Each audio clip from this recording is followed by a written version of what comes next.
The Shadow over Innsmouth. By H.P. Lovecraft. Chapter 1. During the winter of 1927-28, officials of the federal government made a strange and secret investigation of certain conditions in the ancient Massachusetts seaport of Innsmouth. The public first learned of it in February, when a vast series of raids and arrests occurred, followed by the deliberate burning and dynamiting, under suitable precautions, of an enormous number of crumbling, worm-eaten, and supposedly empty houses along the abandoned waterfront. Uninquiring souls let this occurrence pass as one of the major clashes in a spasmodic war on liquor. Keener news followers, however, wondered at the prodigious number of arrests, the abnormally large force of men used in making them, and the secrecy surrounding the disposal of the prisoners. No trials, or even definite charges, were reported, nor were any of the captives seen thereafter in the regular gaols of the nation.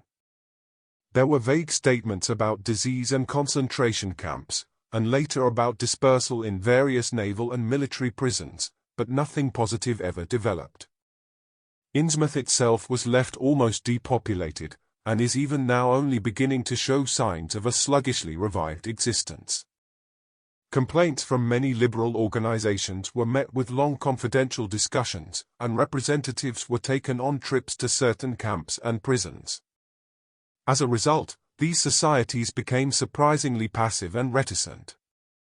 Newspaper men were harder to manage, but seemed largely to cooperate with the government in the end.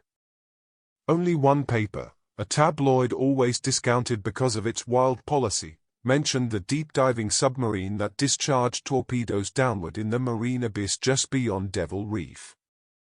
That item, gathered by chance in a haunt of sailors, seemed indeed rather far-fetched, since the low, black reef lies a full mile and a half out from Innsmouth harbour.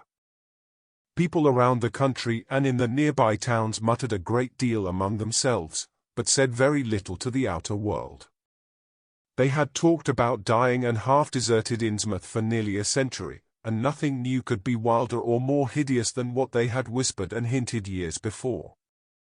Many things had taught them secretiveness, and there was now no need to exert pressure on them. Besides, they really knew very little, for wide salt marshes, desolate and unpeopled, keep neighbors off from Innsmouth on the landward side. But at last I am going to defy the ban on speech about this thing. Results, I am certain, are so thorough that no public harm save a shock of repulsion could ever accrue from a hinting of what was found by those horrified raiders at Innsmouth.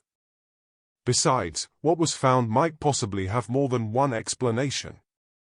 I do not know just how much of the whole tale has been told even to me, and I have many reasons for not wishing to probe deeper.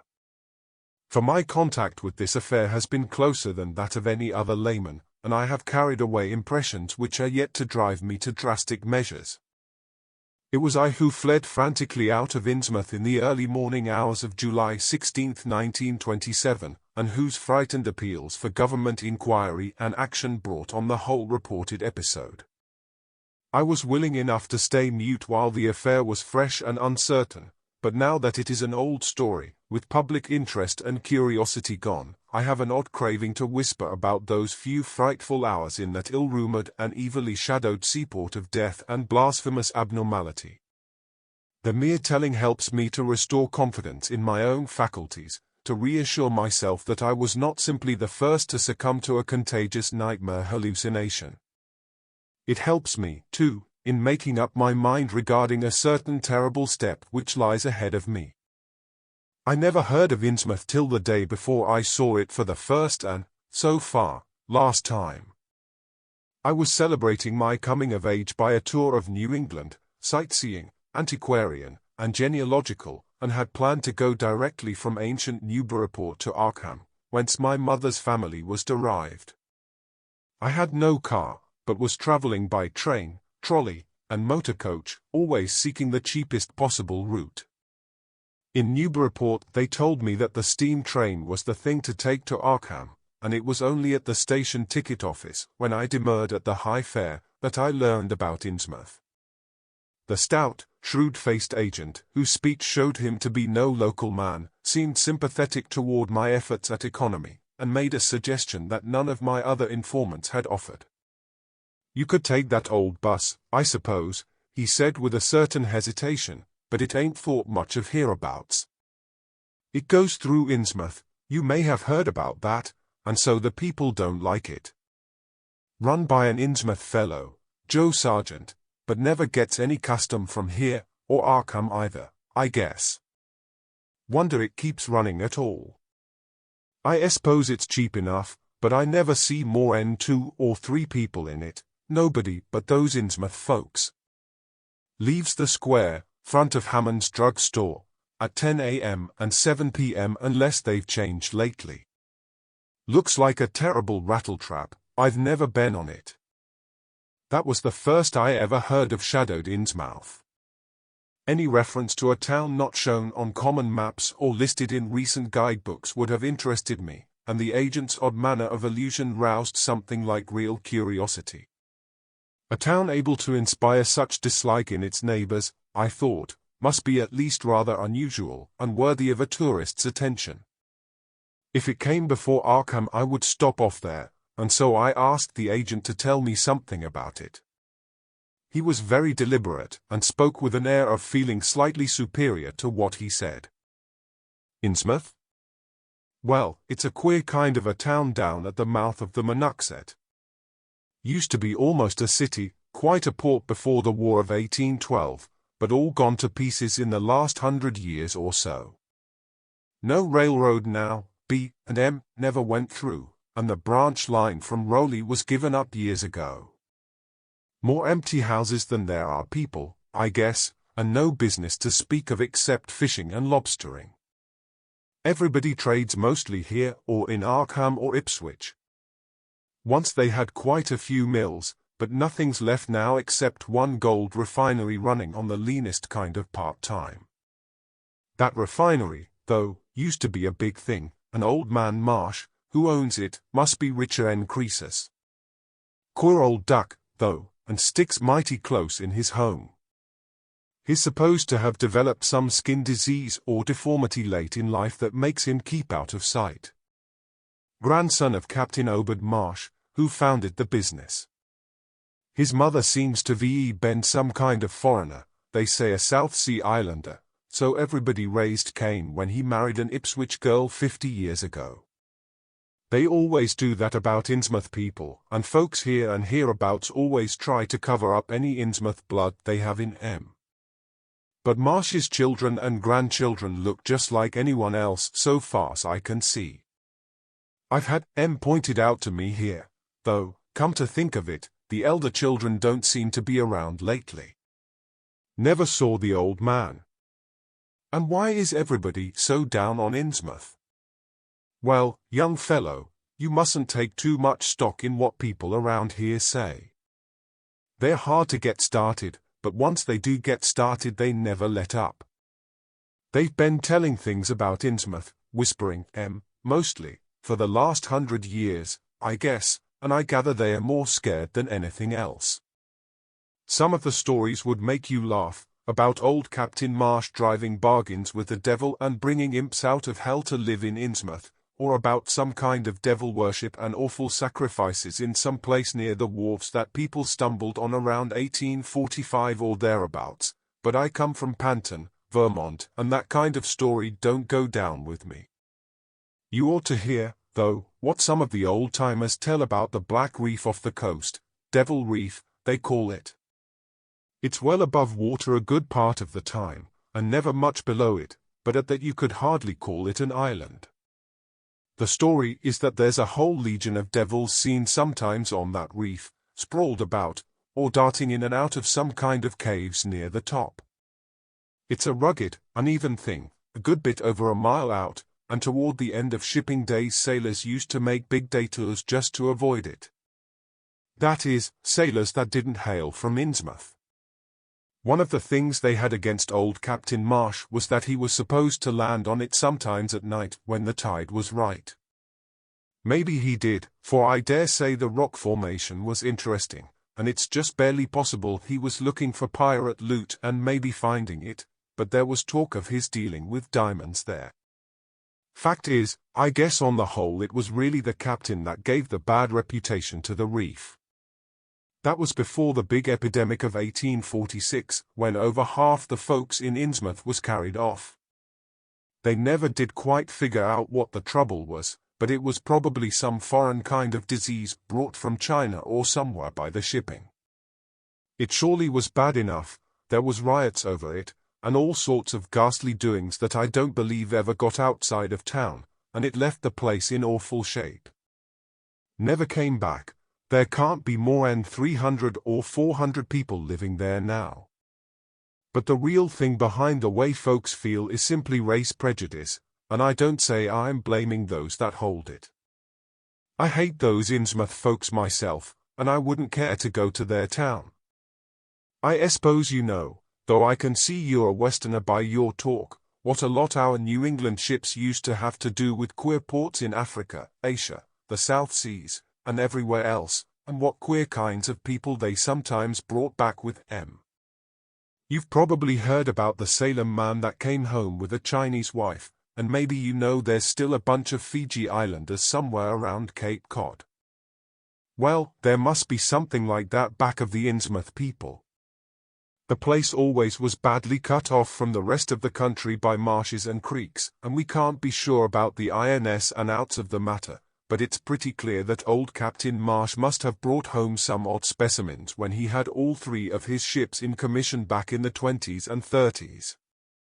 There certainly is a strange kind of streak in the Innsmouth folks today. I don't know how to explain it, but it sort of makes you crawl.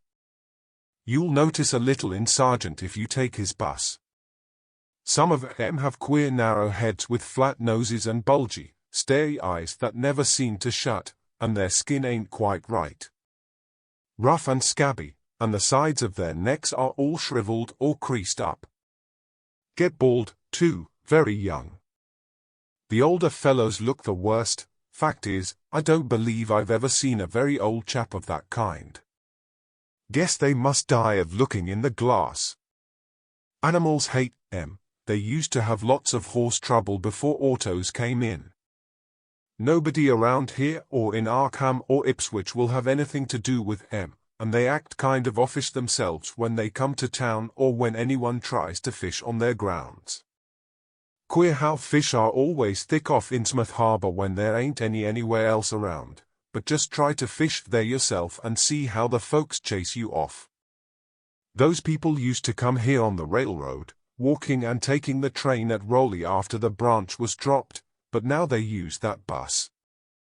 Yes, there's a hotel in Innsmouth, called the Gilman House, but I don't believe it can amount to much. I wouldn't advise you to try it. Better stay over here and take the 10 o'clock bus tomorrow morning, then you can get an evening bus there for Arkham at 8 o'clock. There was a factory inspector who stopped at the Gilman a couple of years ago, and he had a lot of unpleasant hints about the place. Seems they get a queer crowd there, for this fellow heard voices in other rooms, though most of them was empty, that gave him the shivers. It was foreign talk, he thought, but he said the bad thing about it was the kind of voice that sometimes spoke.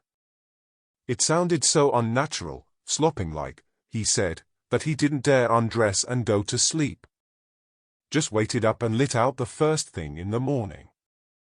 The talk went on most all night. This fellow, Casey, his name was, had a lot to say about how the Innsmouth folks watched him and seemed kind of on guard.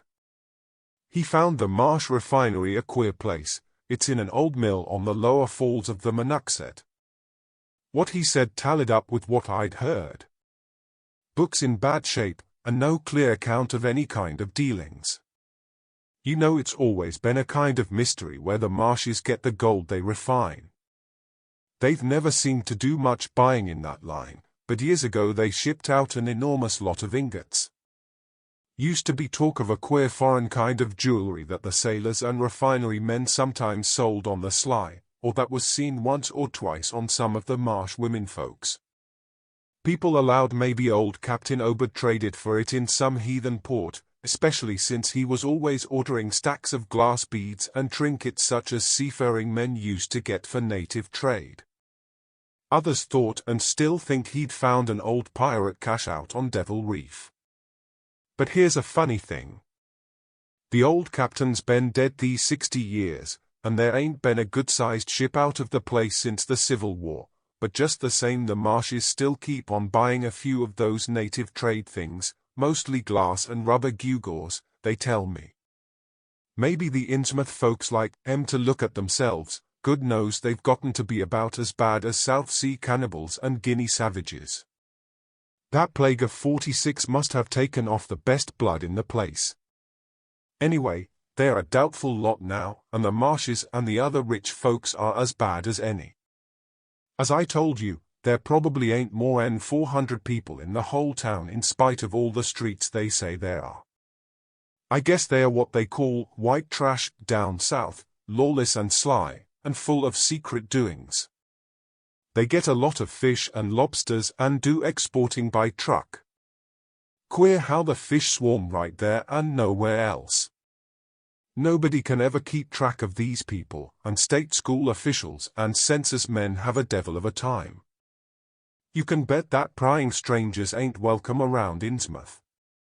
I've heard personally of more than one business or government man that's disappeared there, and there's loose talk of one who went crazy and is out at Danvers now.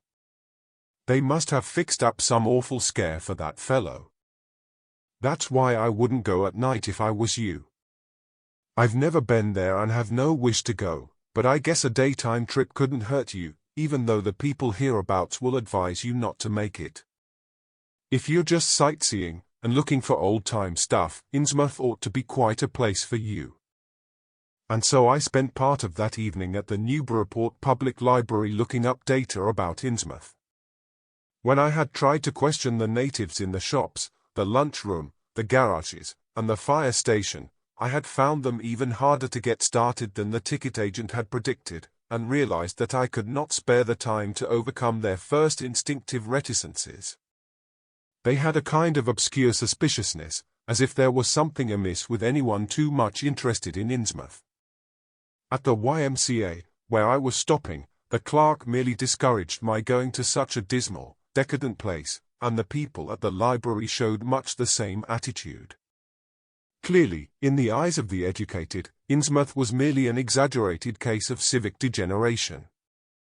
The Essex County histories on the library shelves had very little to say, except that the town was founded in 1643, noted for shipbuilding before the Revolution, a seat of great marine prosperity in the early 19th century, and later a minor factory centre using the Monuxet as power. The epidemic and riots of 1846 were very sparsely treated, as if they formed a discredit to the county. References to decline were few, though the significance of the later record was unmistakable. After the Civil War, all industrial life was confined to the Marsh Refining Company, and the marketing of gold ingots formed the only remaining bit of major commerce aside from the eternal fishing. That fishing paid less and less as the price of the commodity fell and large-scale corporations offered competition, but there was never a dearth of fish around Innsmouth harbour. Foreigners seldom settled there, and there was some discreetly veiled evidence that a number of Poles and Portuguese who had tried it had been scattered in a peculiarly drastic fashion. Most interesting of all was a glancing reference to the strange jewellery vaguely associated with Innsmouth. It had evidently impressed the whole countryside more than a little, for mention was made of specimens in the Museum of Miskatonic University at Arkham, and in the display room of the Newburyport Historical Society. The fragmentary descriptions of these things were bald and prosaic, but they hinted to me an undercurrent of persistent strangeness. Something about them seemed so odd and provocative that I could not put them out of my mind, and despite the relative lateness of the hour I resolved to see the local sample, said to be a large, queerly proportioned thing evidently meant for a tiara, if it could possibly be arranged. The librarian gave me a note of introduction to the curator of the society, a Miss Anna Tilton, who lived nearby, and after a brief explanation that ancient gentlewoman was kind enough to pilot me into the closed building, since the hour was not outrageously late. The collection was a notable one indeed, but in my present mood I had eyes for nothing but the bizarre object which glistened in a corner cupboard under the electric lights. It took no excessive sensitivity to beauty to make me literally gasp at the strange, unearthly splendor of the alien, opulent fantasy that rested there on a purple velvet cushion. Even now I can hardly describe what I saw, though it was clearly enough a sort of tiara, as the description had said. It was tall in front and with a very large and curiously irregular periphery, as if designed for a head of almost freakishly elliptical outline. The material seemed to be predominantly gold, though a weird lighter lustrousness hinted at some strange alloy with an equally beautiful and scarcely identifiable metal.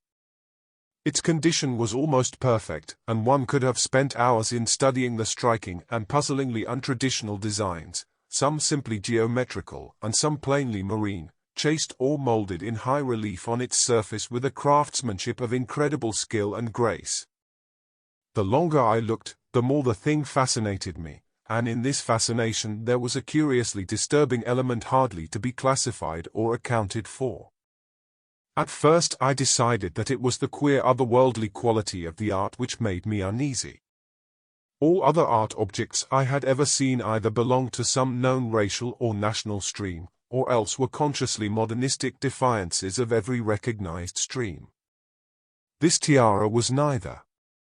It clearly belonged to some settled technique of infinite maturity and perfection, yet that technique was utterly remote from any, Eastern or Western, ancient or modern, which I had ever heard of or seen exemplified. It was as if the workmanship were that of another planet. However, I soon saw that my uneasiness had a second and perhaps equally potent source residing in the pictorial and mathematical suggestions of the strange designs. The patterns all hinted of remote secrets and unimaginable abysses in time and space, and the monotonously aquatic nature of the reliefs became almost sinister. Among these reliefs were fabulous monsters of abhorrent grotesqueness and malignity, half ichthyaic and half batrachian in suggestion, which one could not dissociate from a certain haunting and uncomfortable sense of pseudo-memory, as if they called up some image from deep cells and tissues whose retentive functions are wholly primal and awesomely ancestral. At times I fancied that every contour of these blasphemous fish-frogs was overflowing with the ultimate quintessence of unknown and inhuman evil. In odd contrast to the tiara's aspect was its brief and prosy history as related by Miss Tilton. It had been pawned for a ridiculous sum at a shop in State Street in 1873, by a drunken Innsmouth man shortly afterward killed in a brawl. The society had acquired it directly from the pawnbroker, at once giving it a display worthy of its quality. It was labeled as of probable East Indian or Indo-Chinese provenance, though the attribution was frankly tentative. Miss Tilton, comparing all possible hypotheses regarding its origin and its presence in New England, was inclined to believe that it formed part of some exotic pirate hoard discovered by old Captain Obed Marsh. This view was surely not weakened by the insistent offers of purchase at a high price which the Marshes began to make as soon as they knew of its presence, and which they repeated to this day despite the Society's unvarying determination not to sell. As the good lady showed me out of the building, she made it clear that the pirate theory of the Marsh fortune was a popular one among the intelligent people of the region. Her own attitude toward shadowed Innsmouth, which she had never seen, was one of disgust at a community slipping far down the cultural scale, and she assured me that the rumors of devil worship were partly justified by a peculiar secret cult which had gained force there and engulfed all the Orthodox churches. It was called, she said, the Esoteric Order of Dagon, and was undoubtedly a debased, quasi-pagan thing imported from the East a century before, at a time when the Innsmouth fisheries seemed to be going barren. Its persistence among a simple people was quite natural in view of the sudden and permanent return of abundantly fine fishing, and it soon came to be the greatest influence on the town, replacing Freemasonry altogether and taking up headquarters in the old Masonic Hall on New Church Green. All this, to the pious Miss Tilton, formed an excellent reason for shunning the ancient town of decay and desolation, but to me it was merely a fresh incentive. To my architectural and historical anticipations was now added an acute anthropological zeal, and I could scarcely sleep in my small room as the night wore away. Chapter 2. Shortly before 10 the next morning I stood with one small valise in front of Hammond's drugstore in Old Market Square waiting for the Innsmouth bus. As the hour for its arrival drew near I noticed a general drift of the loungers to other places up the street, or to the ideal lunch across the square. Evidently the ticket agent had not exaggerated the dislike which local people bore toward Innsmouth and its denizens. In a few moments a small motorcoach of extreme decrepitude and dirty grey colour rattled down State Street, made a turn, and drew up at the curb beside me. I felt immediately that it was the right one, a guess which the half-illegible sign on the windshield, Arkham Innsmouth Newport, soon verified. There were only 3 passengers, dark, unkempt men of sullen visage and somewhat youthful cast, and when the vehicle stopped they clumsily shambled out and began walking up State Street in a silent, almost furtive fashion. The driver also alighted, and I watched him as he went into the drugstore to make some purchase. This, I reflected, must be the Joe Sergeant mentioned by the ticket agent, and even before I noticed any details there spread over me a wave of spontaneous aversion which could be neither checked nor explained. It suddenly struck me as very natural that the local people should not wish to ride on a bus owned and driven by this man, or to visit any oftener than possible the habitat of such a man and his kinsfolk. When the driver came out of the store I looked at him more carefully and tried to determine the source of my evil impression. He was a thin, stoop-shouldered man not much under 6 feet tall, dressed in shabby blue civilian clothes and wearing a frayed grey golf cap. His age was perhaps 35, but the odd, deep creases in the sides of his neck made him seem older when one did not study his dull, expressionless face. He had a narrow head, bulging, watery blue eyes that seemed never to wink, a flat nose, a receding forehead and chin, and singularly undeveloped ears. His long, thick lip and coarse-poured, greyish cheeks seemed almost beardless except for some sparse yellow hairs that straggled and curled in irregular patches, and in places the surface seemed queerly irregular, as if peeling from some cutaneous disease. His hands were large and heavily veined, and had a very unusual greyish-blue tinge. The fingers were strikingly short in proportion to the rest of the structure, and seemed to have a tendency to curl closely into the huge palm. As he walked toward the bus I observed his peculiarly shambling gait and saw that his feet were inordinately immense. The more I studied them the more I wondered how he could buy any shoes to fit them. A certain greasiness about the fellow increased my dislike. He was evidently given to working or lounging around the fish docks and carried with him much of their characteristic smell. Just what foreign blood was in him I could not even guess. His oddities certainly did not look Asiatic, Polynesian, Levantine, or Negroid, yet I could see why the people found him alien. I myself would have thought of biological degeneration rather than alienage. I was sorry when I saw that there would be no other passengers on the bus. Somehow I did not like the idea of riding alone with this driver. But as leaving time obviously approached I conquered my qualms and followed the man aboard, extending him a $1 bill and murmuring the single word, Innsmouth. He looked curiously at me for a second as he returned 40 cents change without speaking. I took a seat far behind him, but on the same side of the bus, since I wished to watch the shore during the journey. At length the decrepit vehicle started with a jerk, and rattled noisily past the old brick buildings of State Street amidst a cloud of vapor from the exhaust. Glancing at the people on the sidewalks, I thought I detected in them a curious wish to avoid looking at the bus, or at least a wish to avoid seeming to look at it.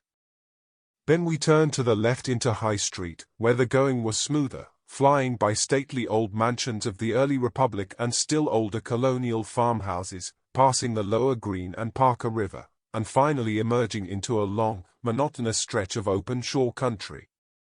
The day was warm and sunny, but the landscape of sand, sedgegrass, and stunted shrubbery became more and more desolate as we proceeded. Out the window I could see the blue water and the sandy line of Plum Island, and we presently drew very near the beach as our narrow road veered off from the main highway to Rowley and Ipswich. There were no visible houses, and I could tell by the state of the road that traffic was very light hereabouts. The small, weather-worn telephone poles carried only 2 wires. Now and then we crossed crude wooden bridges over tidal creeks that wound far inland and promoted the general isolation of the region. Once in a while I noticed dead stumps and crumbling foundation walls above the drifting sand, and recalled the old tradition quoted in one of the histories I had read, that this was once a fertile and thickly settled countryside. The change, it was said, came simultaneously with the Innsmouth epidemic of 1846, and was thought by simple folk to have a dark connection with hidden forces of evil. Actually, it was caused by the unwise cutting of woodlands near the shore, which robbed the soil of its best protection and opened the way for waves of wind-blown sand. At last we lost sight of Plum Island and saw the vast expanse of the open Atlantic on our left. Our narrow course began to climb steeply, and I felt a singular sense of disquiet in looking at the lonely crest ahead where the rutted roadway met the sky. It was as if the bus were about to keep on in its ascent, leaving the sane earth altogether and merging with the unknown arcana of upper air and cryptical sky. The smell of the sea took on ominous implications, and the silent driver's bent, rigid back and narrow head became more and more hateful. As I looked at him I saw that the back of his head was almost as hairless as his face, having only a few straggling yellow strands upon a grey scabrous surface. Then we reached the crest and beheld the outspread valley beyond, where the Monnockset joins the sea just north of the long line of cliffs that culminate in Kingsport Head and veer off toward Cape Ann. On the far, misty horizon I could just make out the dizzy profile of the head, topped by the queer ancient house of which so many legends are told, but for the moment all my attention was captured by the nearer panorama just below me. I realized, come face to face with rumour-shadowed Innsmouth. It was a town of wide extent and dense construction, yet one with a portentous dearth of visible life. From the tangle of chimney pots scarcely a wisp of smoke came, and the 3 tall steeples loomed stark and unpainted against the seaward horizon. One of them was crumbling down at the top, and in that and another there were only black gaping holes where clock dials should have been. The vast huddle of sagging gambrel roofs and peaked gables conveyed with offensive clearness the idea of wormy decay, and as we approached along the now descending road I could see that many roofs had wholly caved in. There were some large square Georgian houses, too, with hipped roofs, cupolas, and railed widows' walks. These were mostly well back from the water, and 1 or 2 seemed to be in moderately sound condition. Stretching inland from among them I saw the rusted, grass-grown line of the abandoned railway, with leaning telegraph poles now devoid of wires, and the half-obscured lines of the old carriage roads to Rowley and Ipswich. The decay was worst close to the waterfront, though in its very midst I could spy the white belfry of a fairly well-preserved brick structure which looked like a small factory. The harbour, long clogged with sand, was enclosed by an ancient stone breakwater, on which I could begin to discern the minute forms of a few seated fishermen, and at whose end were what looked like the foundations of a bygone lighthouse. A sandy tongue had formed inside this barrier, and upon it I saw a few decrepit cabins, moored dories, and scattered lobster pots. The only deep water seemed to be where the river poured out past the belfried structure and turned southward to join the ocean at the breakwater's end. Here and there the ruins of wharves jutted out from the shore to end in indeterminate rottenness, those farthest south seeming the most decayed. And far out at sea, despite a high tide, I glimpsed a long, black line scarcely rising above the water yet carrying a suggestion of odd latent malignancy. This, I knew, must be Devil Reef. As I looked, a subtle, curious sense of beckoning seemed superadded to the grim repulsion, and oddly enough, I found this overtone more disturbing than the primary impression. We met no one on the road, but presently began to pass deserted farms in varying stages of ruin. Then I noticed a few inhabited houses with rags stuffed in the broken windows and shells and dead fish lying about the littered yards. Once or twice I saw listless-looking people working in barren gardens or digging clams on the fishy-smelling beach below, and groups of dirty, simian-visaged children playing around weed-grown doorsteps. Somehow these people seemed more disquieting than the dismal buildings, for almost every one had certain peculiarities of face and motions which I instinctively disliked without being able to define or comprehend them. For a second I thought this typical physique suggested some picture I had seen, perhaps in a book, under circumstances of particular horror or melancholy, but this pseudo-recollection passed very quickly. As the bus reached a lower level, I began to catch the steady note of a waterfall through the unnatural stillness. The leaning, unpainted houses grew thicker, lined both sides of the road, and displayed more urban tendencies than did those we were leaving behind. The panorama ahead had contracted to a street scene, and in spots I could see where a cobblestone pavement and stretches of brick sidewalk had formerly existed. All the houses were apparently deserted, and there were occasional gaps where tumble-down chimneys and cellar walls told of buildings that had collapsed. Pervading everything was the most nauseous fishy odor imaginable. Soon cross streets and junctions began to appear, those on the left leading to shoreward realms of unpaved squalor and decay, while those on the right showed vistas of departed grandeur. So far I had seen no people in the town, but there now came signs of a sparse habitation, curtained windows here and there, and an occasional battered motor car at the curb. Pavement and sidewalks were increasingly well defined, and though most of the houses were quite old, wood and brick structures of the early 19th century, they were obviously kept fit for habitation. As an amateur antiquarian I almost lost my olfactory disgust and my feeling of menace and repulsion amidst this rich, unaltered survival from the past. But I was not to reach my destination without one very strong impression of poignantly disagreeable quality. The bus had come to a sort of open concourse or radial point with churches on two sides and the bedraggled remains of a circular green in the center, and I was looking at a large pillared hall on the right-hand junction ahead. The structure's once white paint was now grey and peeling, and the black and gold sign on the pediment was so faded that I could only with difficulty make out the words, Esoteric Order of Dagon. This, then, was the former Masonic hall now given over to a degraded cult. As I strained to decipher this inscription, my notice was distracted by the raucous tones of a cracked bell across the street, and I quickly turned to look out the window on my side of the coach.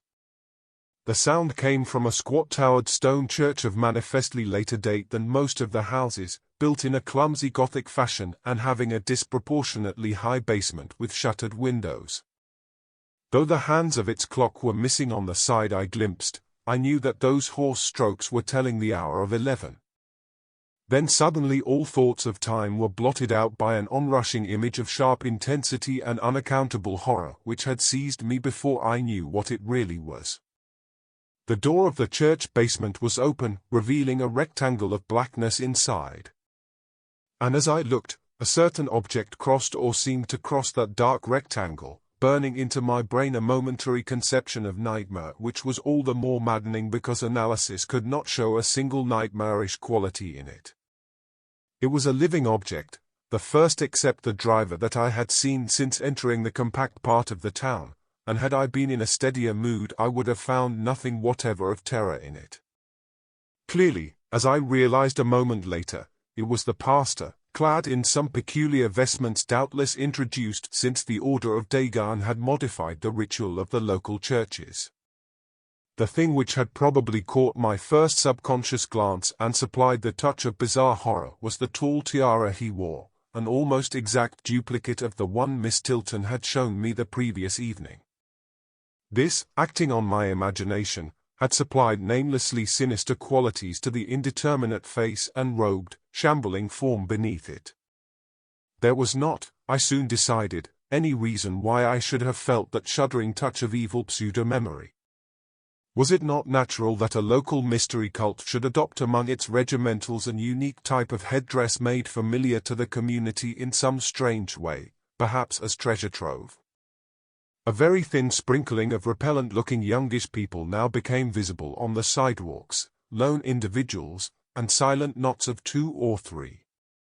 The lower floors of the crumbling houses sometimes harbored small shops with dingy signs, and I noticed a parked truck or two as we rattled along.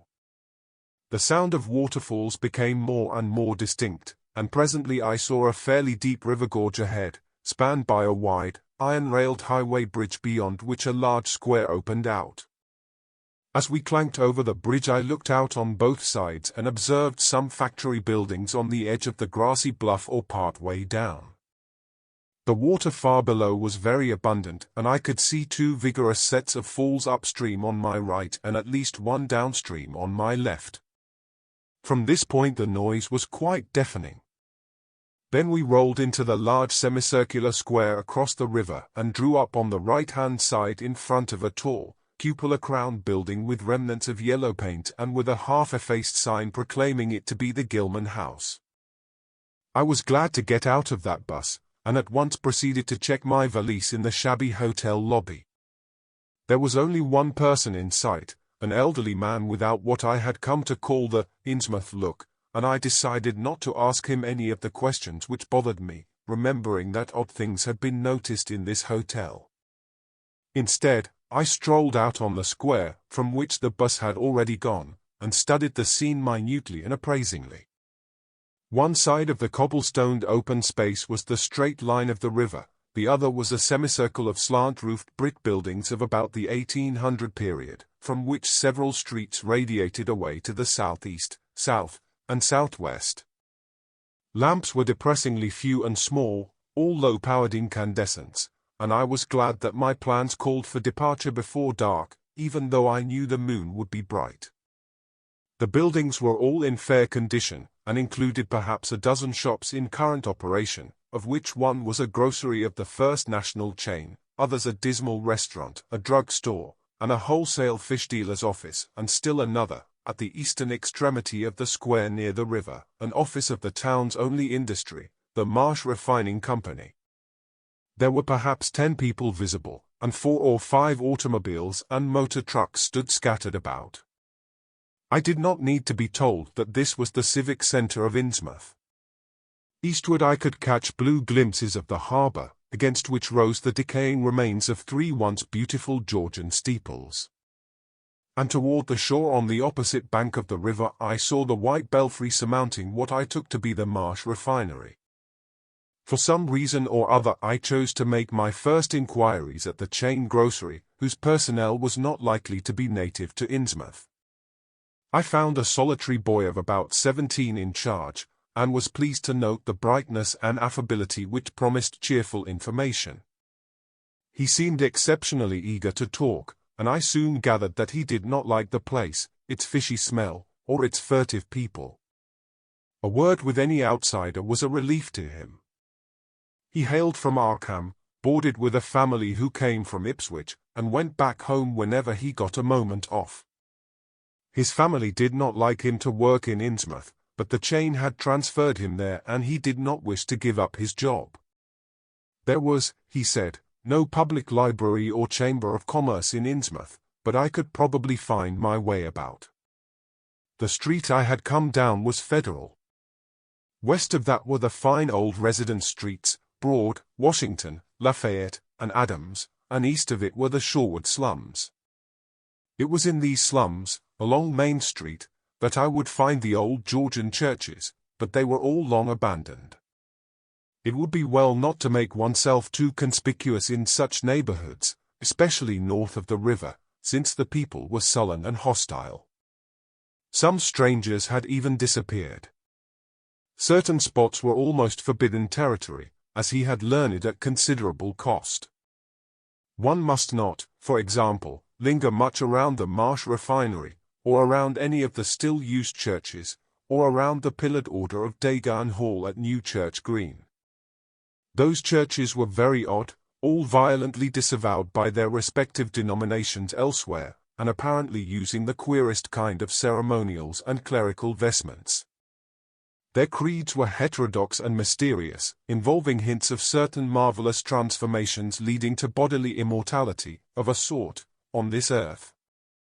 The youth's own pastor, Dr. Wallace of Asbury M.E. Church in Arkham, had gravely urged him not to join any church in Innsmouth. As for the Innsmouth people, the youth hardly knew what to make of them. They were as furtive and seldom seen as animals that live in burrows, and one could hardly imagine how they passed the time apart from their desultory fishing. Perhaps, judging from the quantities of bootleg liquor they consumed, they lay for most of the daylight hours in an alcoholic stupor. They seemed sullenly banded together in some sort of fellowship and understanding, despising the world as if they had access to other and preferable spheres of entity. Their appearance, especially those staring and winking eyes which one never saw shut, was certainly shocking enough, and their voices were disgusting. It was awful to hear them chanting in their churches at night, and especially during their main festivals or revivals, which fell twice a year on April 30th and October 31st. They were very fond of the water, and swam a great deal in both river and harbour. Swimming races out to Devil Reef were very common, and everyone in sight seemed well able to share in this arduous sport. When one came to think of it, it was generally only rather young people who were seen about in public, and of these the oldest were apt to be the most tainted-looking. When exceptions did occur, they were mostly persons with no trace of aberrancy, like the old clerk at the hotel. One wondered what became of the bulk of the older folk, and whether the Innsmouth look were not a strange and insidious disease phenomenon which increased its hold as years advanced. Only a very rare affliction, of course, could bring about such vast and radical anatomical changes in a single individual after maturity, changes involving osseous factors as basic as the shape of the skull, but then, even this aspect was no more baffling and unheard of than the visible features of the malady as a whole.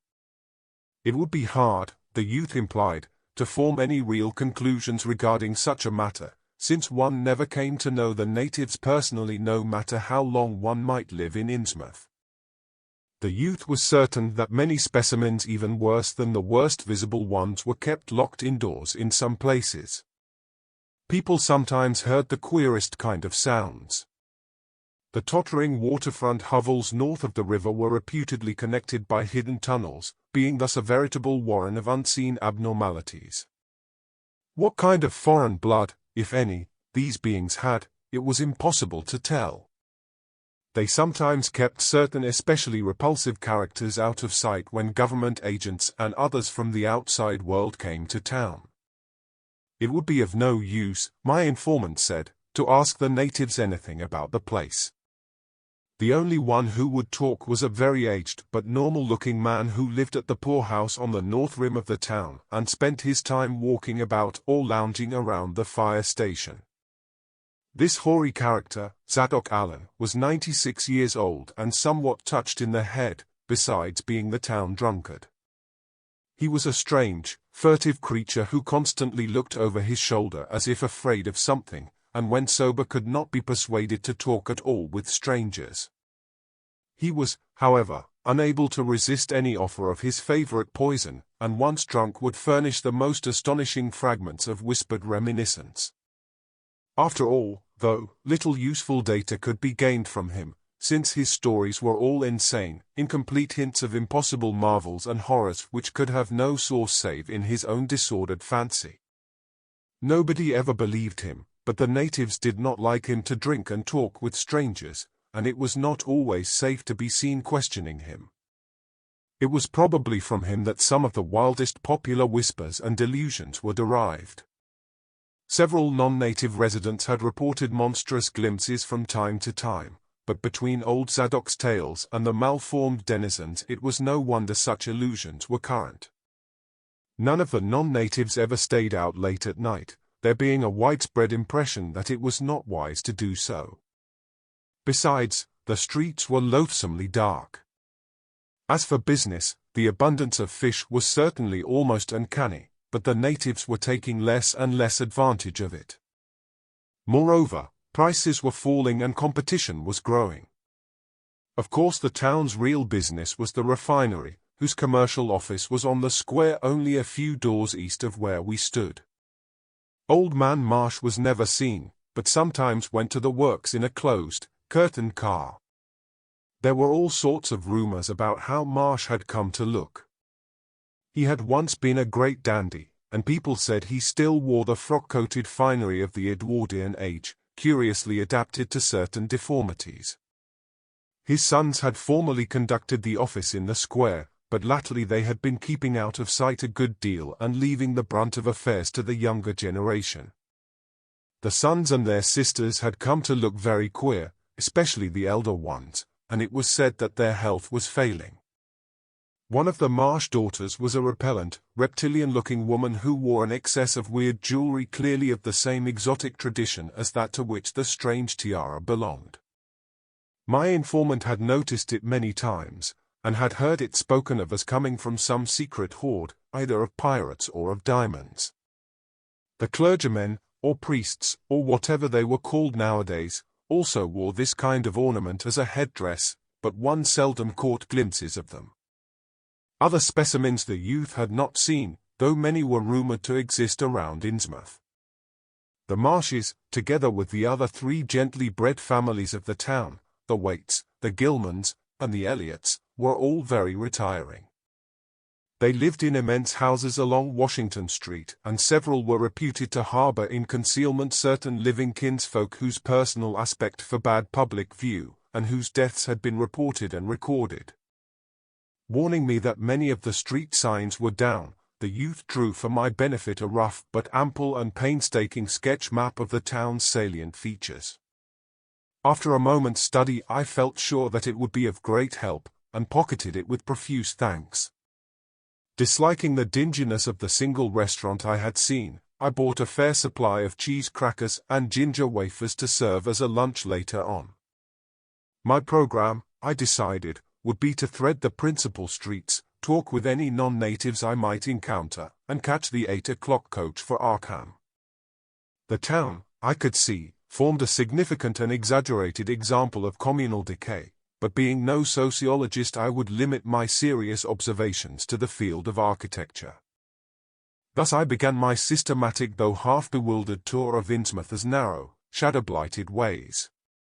Crossing the bridge and turning toward the roar of the lower falls, I passed close to the Marsh refinery, which seemed oddly free from the noise of industry. This building stood on the steep river bluff near a bridge and an open confluence of streets which I took to be the earliest civic center, displaced after the revolution by the present town square. Recrossing the gorge on the Main Street Bridge, I struck a region of utter desertion which somehow made me shudder. Collapsing huddles of gambrel roofs formed a jagged and fantastic skyline, above which rose the ghoulish, decapitated steeple of an ancient church.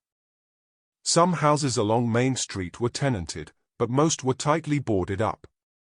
Down unpaved side streets I saw the black, gaping windows of deserted hovels, many of which leaned at perilous and incredible angles through the sinking of part of the foundations. Those windows stared so spectrally that it took courage to turn eastward toward the waterfront.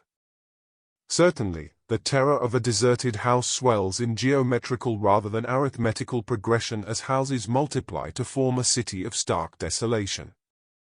The sight of such endless avenues of fishy-eyed vacancy and death, and the thought of such linked infinities of black, brooding compartments given over to cobwebs and memories and the conqueror worm, start up vestigial fears and aversions that not even the stoutest philosophy can disperse.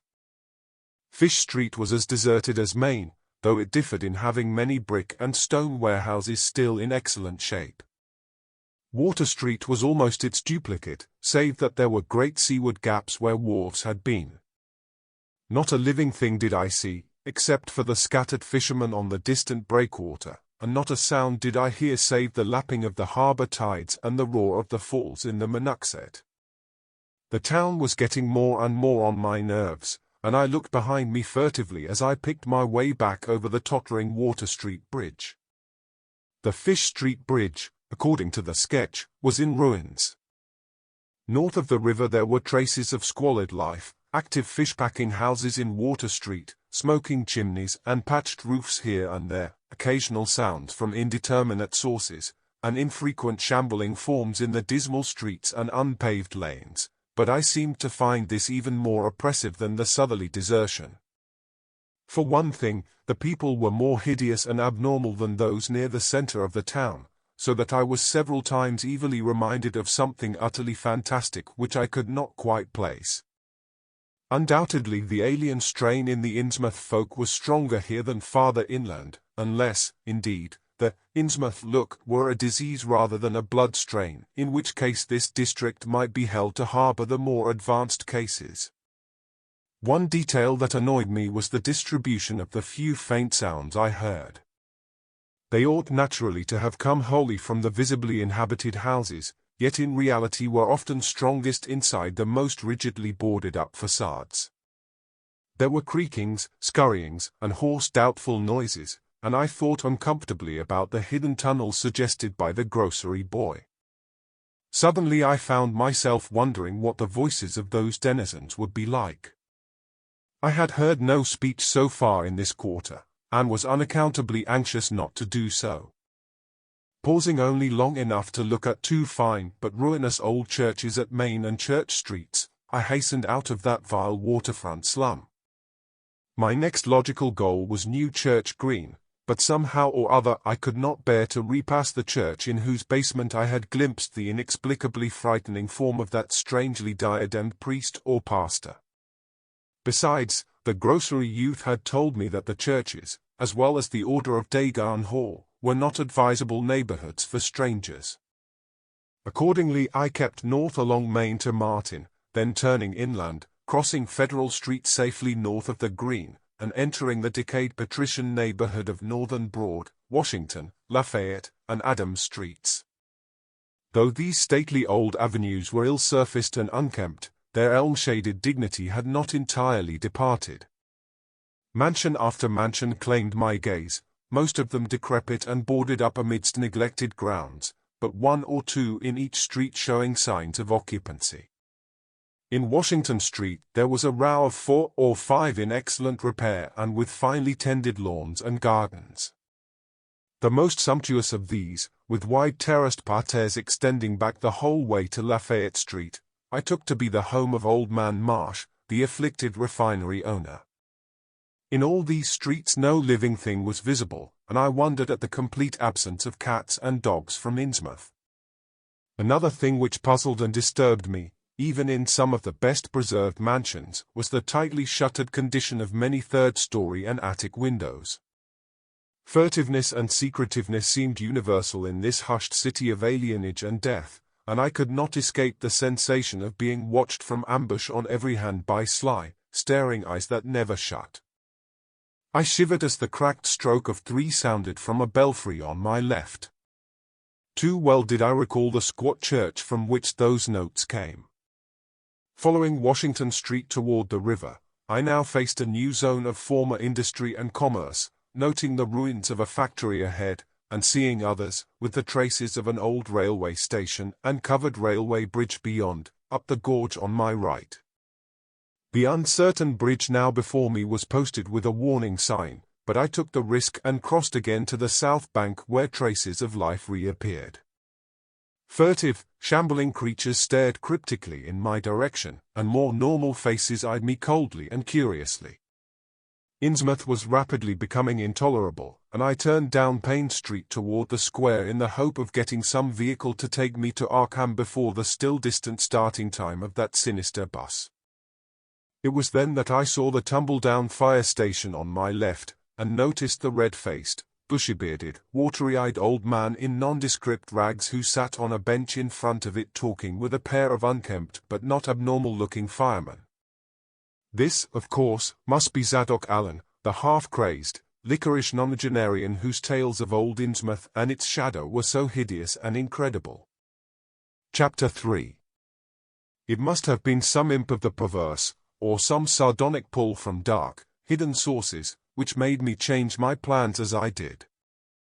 I had long before resolved to limit my observations to architecture alone, and I was even then hurrying toward the square in an effort to get quick transportation out of this festering city of death and decay. But the sight of old Zadok Allen set up new currents in my mind and made me slacken my pace uncertainly. I had been assured that the old man could do nothing but hint at wild, disjointed, and incredible legends, and I had been warned that the natives made it unsafe to be seen talking to him. Yet the thought of this aged witness to the town's decay, with memories going back to the early days of ships and factories, was a law that no amount of reason could make me resist. After all, the strangest and maddest of myths are often merely symbols or allegories based upon truth, and old Zadok must have seen everything which went on around Innsmouth for the last 90 years. Curiosity flared up beyond sense and caution, and in my youthful egotism I fancied I might be able to sift a nucleus of real history from the confused, extravagant outpouring I would probably extract with the aid of raw whiskey. I knew that I could not accost him then and there, for the fireman would surely notice and object. Instead, I reflected, I would prepare by getting some bootleg liquor at a place where the grocery boy had told me it was plentiful. Then I would loaf near the fire station in apparent casualness and fall in with old Zadok after he had started on one of his frequent rambles. The youth said that he was very restless, seldom sitting around the station for more than an hour or two at a time. A quart bottle of whiskey was easily, though not cheaply, obtained in the rear of a dingy variety store just off the square in Elliott Street.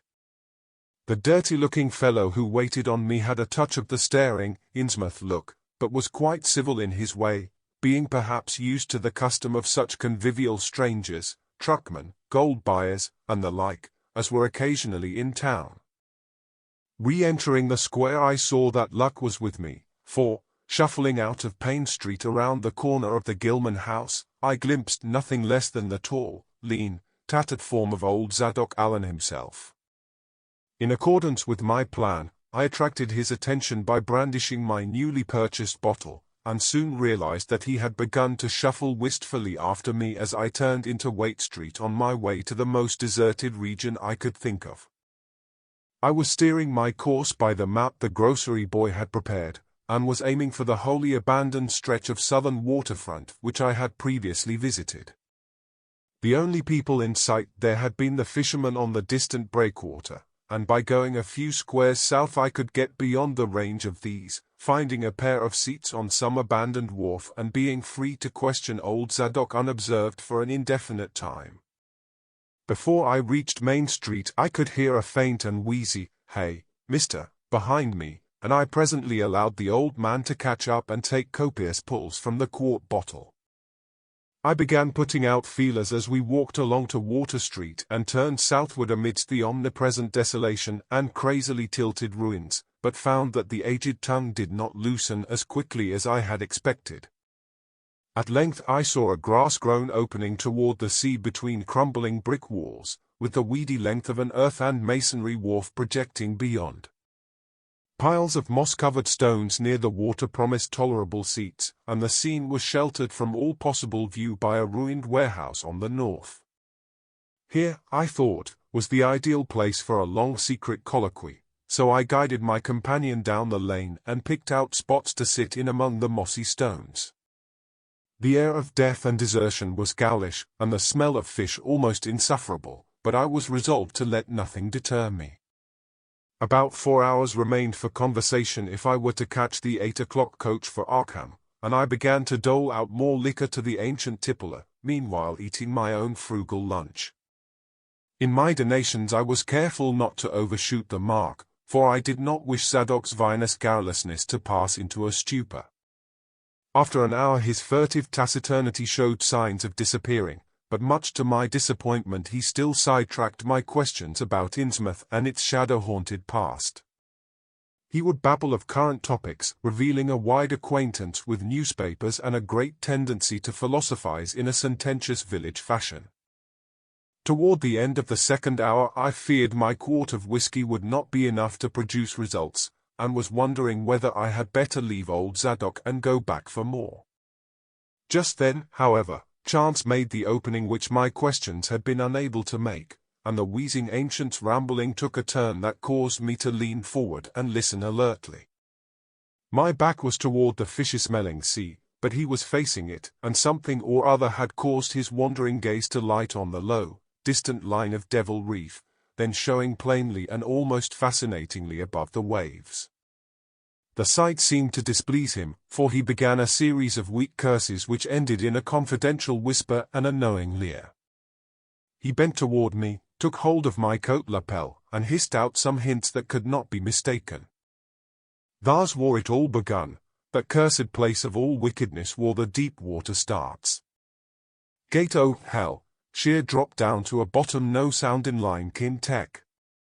Old Cap'n Obed done it, him that found a out more en was good for him in the South Sea Islands.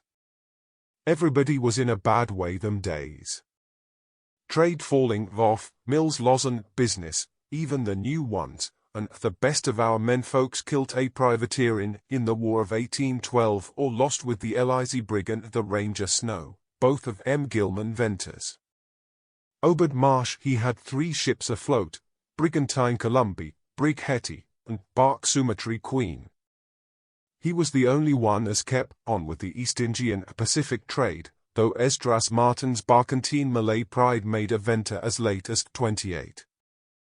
Never was nobody like Cap'n Obed, old limo Satan. Heh, heh.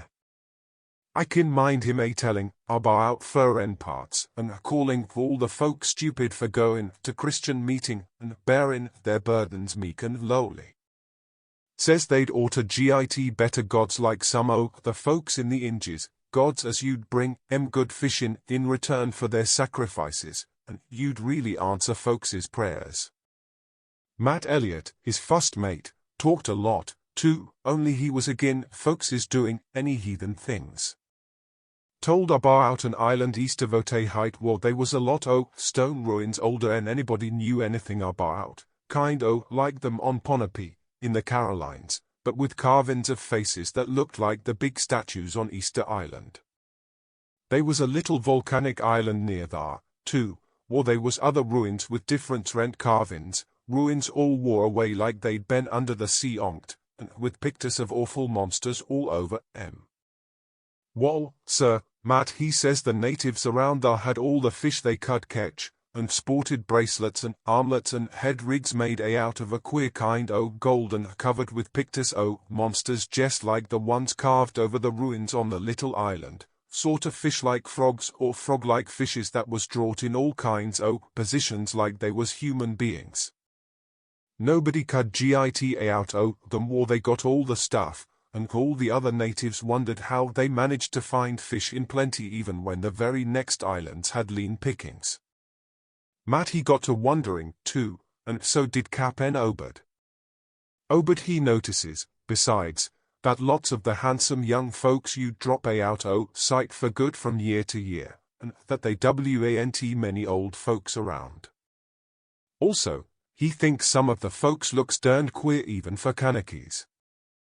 It took Obed to git the truth out o' them heathen. I don't know how he done it, but he begun by trading for the gold-like things they wore. Asked them where they come from, and if they could git more, and finally wormed the story out o' the old chief, Wallachia, they called him. Nobody but Obed you'd ever believed the old yellow devil, but the Cap'n could read folks like they was books. Heh, heh.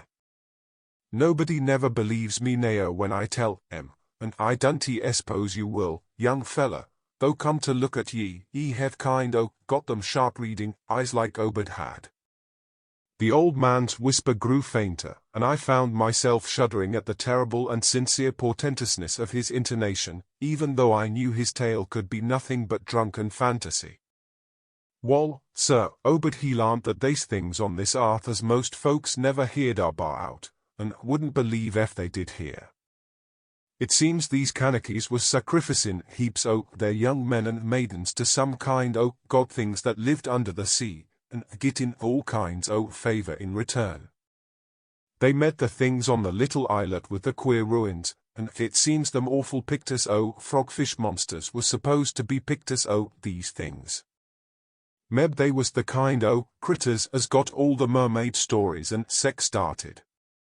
They had all kinds o' cities on the sea bottom, and this island was heaved up from thar. Seems they was some of the things alive in the stone buildings when the island come up sudden to the surface. That's how the Kanakees got wind they was down thar. Made sign talk as soon as they got over being scared, and pieced up a bargain afore long. Them things liked human sacrifices. Had ages afore, but lost track o' the upper world arter a time. What they done to the victims it ain't for me to say, and I guess Obed want none too sharp about asking. But it was all right with the heathens, because they'd been having a hard time and was desperate about everything. They give a certain number o' young folks to the sea things twict every year, may even Halloween, reg'lar as could be. Also give some o' the carved knickknacks they made. What the things agreed to give in return was plenty o' fish. They druv in from all over the sea, and a few gold-like things now and then. Well, as I says, the natives met the things on the little volcanic islet, going thar in canoes with the sacrifices at Tiara, and bringing back any of the gold-like jewels as was coming to them. At first the things didn't never go onto the main island, but after a time they come to want to. Seems they hankered arter mixin' with the folks, and having giant ceremonies on the big days, may even Halloween. Ye see, they was able to live both in and out o' water, what they call amphibians, I guess. The Kanakees told as how folks from the other islands might want to wipe out if they got wind o' their being thar, but they says they done care much, because they could wipe out the whole brood o' humans if they was willin' to bother. That is, any as didn't have certain signs sec as was used onct by the lost old ones, whoever they was. But not wanting to bother, they'd lay low when anybody visited the island. When it come to matting with them toad-looking fishes, the Kanakees kind o' balked, but finally they learnt something as put a new face on the matter. Seems that human folks has got a kind o' relation to sec water beasts, that everything alive come out o' the water onct, and only needs a little change to go back again. Them things told the Kanakees that if they mixed bloods there'd be children as you'd look human at first, but later turn more and more like the things, till finally they'd take to the water and join the main lot o' things down thar. And this is the important part, young fella, them as turned into fish things and went into the water wouldn't never die. Them things never died except they was killed violent. Wall, sir, it seems by the time Obed knowed them islanders they was all full o' fish blood from them deep water things. When they got old and begun to show it, they was kept hid until they felt like tarkeen to the water and quittin' the place. Some was more tech than others, and some never did change quite enough to take to the water, but mostly they turned out just the way them things said. Them as was born more like the things changed early. But them as was nearly human sometimes stayed on the island till they was past 70, though they'd usually go down under for trial trips afore that. Folks as had took to the water generally come back a good deal to visit, so's a man you'd often be talking to his own 5 times great-grandfather who'd left the dry land a couple o' 100 years or so afore. Everybody got out o' the Ede o' din, except in canoe wars with the other islanders, or as sacrifices to the sea gods down below, or from snakebite or plague or sharp galloping ailments or something, afore they could take to the water, but simply looked forward to a kind o' change that want a bit horrible arter a while. They thought what they'd got was well worth all they'd had to give up, and I guess Obed kind o' come to think the same hisself when he chewed over old Wallachaia's story a bit. Wallachia, though, was one of the few as hadn't got none of the fish blood, being of a royal line that intermarried with royal lines on other islands. Wallachia he showed Obed a lot o' rites and incantations as had to do with the sea things, and let him see some o' the folks in the village as had changed a lot from human shape. Somehow or other, though, he never would let him see one of the reg'lar things from right out o' the water. In the end he give him a funny kind o' thingamajig made out o' lead or something, that he said you'd bring up the fish things from any place in the water they might be a nest of 'em. The day was to drop it down with the right kind o' prayers and sec. Wallachia alaod as the things were scattered all over the world, so's anybody that looked out could find a nest and bring 'em up if they was wanted. Matt he didn't like this business at all, and wanted Obed should keep away from the island, but the cap'n was sharp for gain, and found he could get them gold-like things so cheap it you'd pay him to make a specialty of 'em. Things went on that way for years, and Obed got enough that gold-like stuff to make him start the refinery in Waite's old rundown fulling mill. He didn't das sell the pieces like they was, for folks you'd be all the time asking questions. All the same his crews you'd get a piece and dispose of it now and then, even though they was swore to keep quiet, and he let his women folks wear some the pieces as was more human-like than most. Wall, come about 38. When I was 7-year-old, Obed he found the island people all wiped out between the ages. Seems the other islanders had got wind what was going on, and had took matters into their own hands. S'pose they musta had, arter all, them old magic signs as the sea things says was the only things they was afeard of. No telling what any them canakies will chance to get a holt of when the sea bottom throws up some island with ruins older 'en the deluge. Pious cusses, these was, they didn't leave nothing standing on either the main island or the little volcanic islet except what parts of the ruins was too big to knock down. In some places they was little stones strewed about, like charms, with something on 'em like what ye call a swastika nowadays. Probably them was the old one's signs. Folks all wiped out, no trace no gold-like things, and none the nearby canakies you'd breathe a word about the matter. Wouldn't even admit they'd ever been any people on that island. That naturally hit Obed pretty hard, seeing as his normal trade was doing very poor. It hit the whole of Innsmouth, too, because in seafaring days what profited the master of a ship generally profited the crew proportionate. Most the folks around the town took the hard times kind sheep-like and resigned, but they was in bad shape because the fishin' was petterin' out and the mills want doing none too well. Thence the time Obed he begun a cursin' at the folks for being dull sheep and pryin' to a Christian heaven as didn't help 'em none. He told 'em he'd knowed of folks as prayed to gods that give something ye really need, and says ef a good bunch men you'd stand by him, he could meb get a holt sartin powers as you'd bring plenty fish and quite a bit gold. Course them as sarved on the Sumatry Queen and seed the island knowed what he meant, and want none too anxious to get close to see things like they'd heard tell on, but them as didn't know what 'twas all about got kind swayed by what Obed had to say, and begun to ask him what he could do to set 'em on the way to the faith as you'd bring 'em results. Here the old man faltered, mumbled, and lapsed into a moody and apprehensive silence, glancing nervously over his shoulder and then turning back to stare fascinatedly at the distant black reef. When I spoke to him he did not answer, so I knew I would have to let him finish the bottle. The insane yarn I was hearing interested me profoundly, for I fancied there was contained within it a sort of crude allegory based upon the strangenesses of Innsmouth and elaborated by an imagination at once creative and full of scraps of exotic legend. Not for a moment did I believe that the tale had any really substantial foundation, but none the less the account held a hint of genuine terror, if only because it brought in references to strange jewels clearly akin to the malign tiara I had seen at Newburyport. Perhaps the ornaments had, after all, come from some strange island, and possibly the wild stories were lies of the bygone Obed himself rather than of this antique toper. I handed Zadok the bottle, and he drained it to the last drop.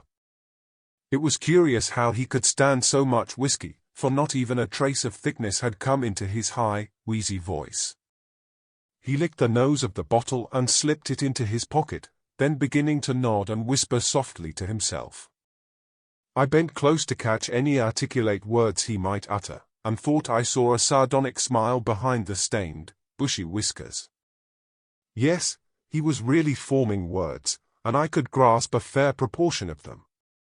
Poor Matty Oluz was again it, tried to line up the folks on his side, and had long talks with the preachers. No use, they run the Congregational parson out o' town, and the Methodist fella quit. Never did see resolved Babcock, the Baptist parson, again. Wrath o' Jehovah, I was a mighty little critter, but I heard what I heard and seen what I seen.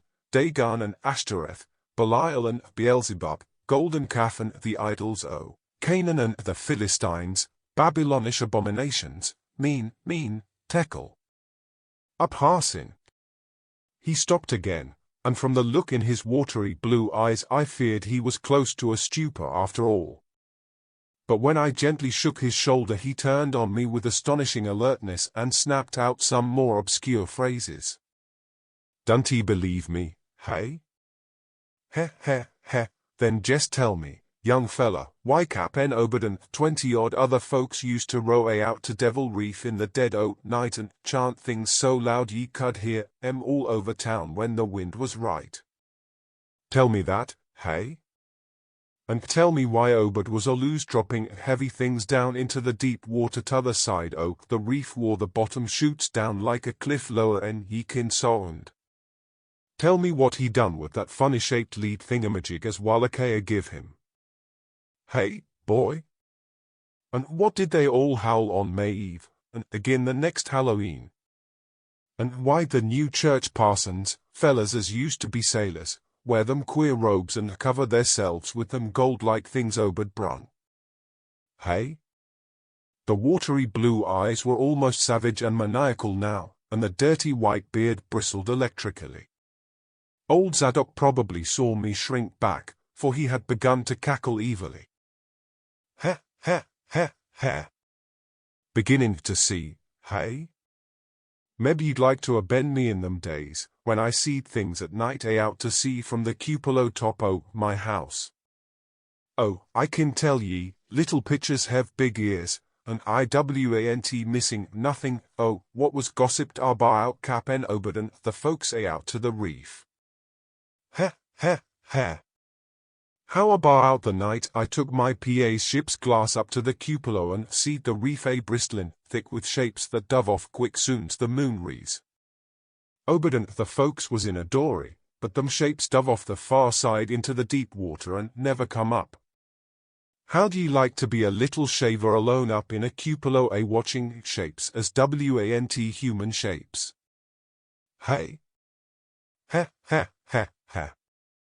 The old man was getting hysterical, and I began to shiver with a nameless alarm.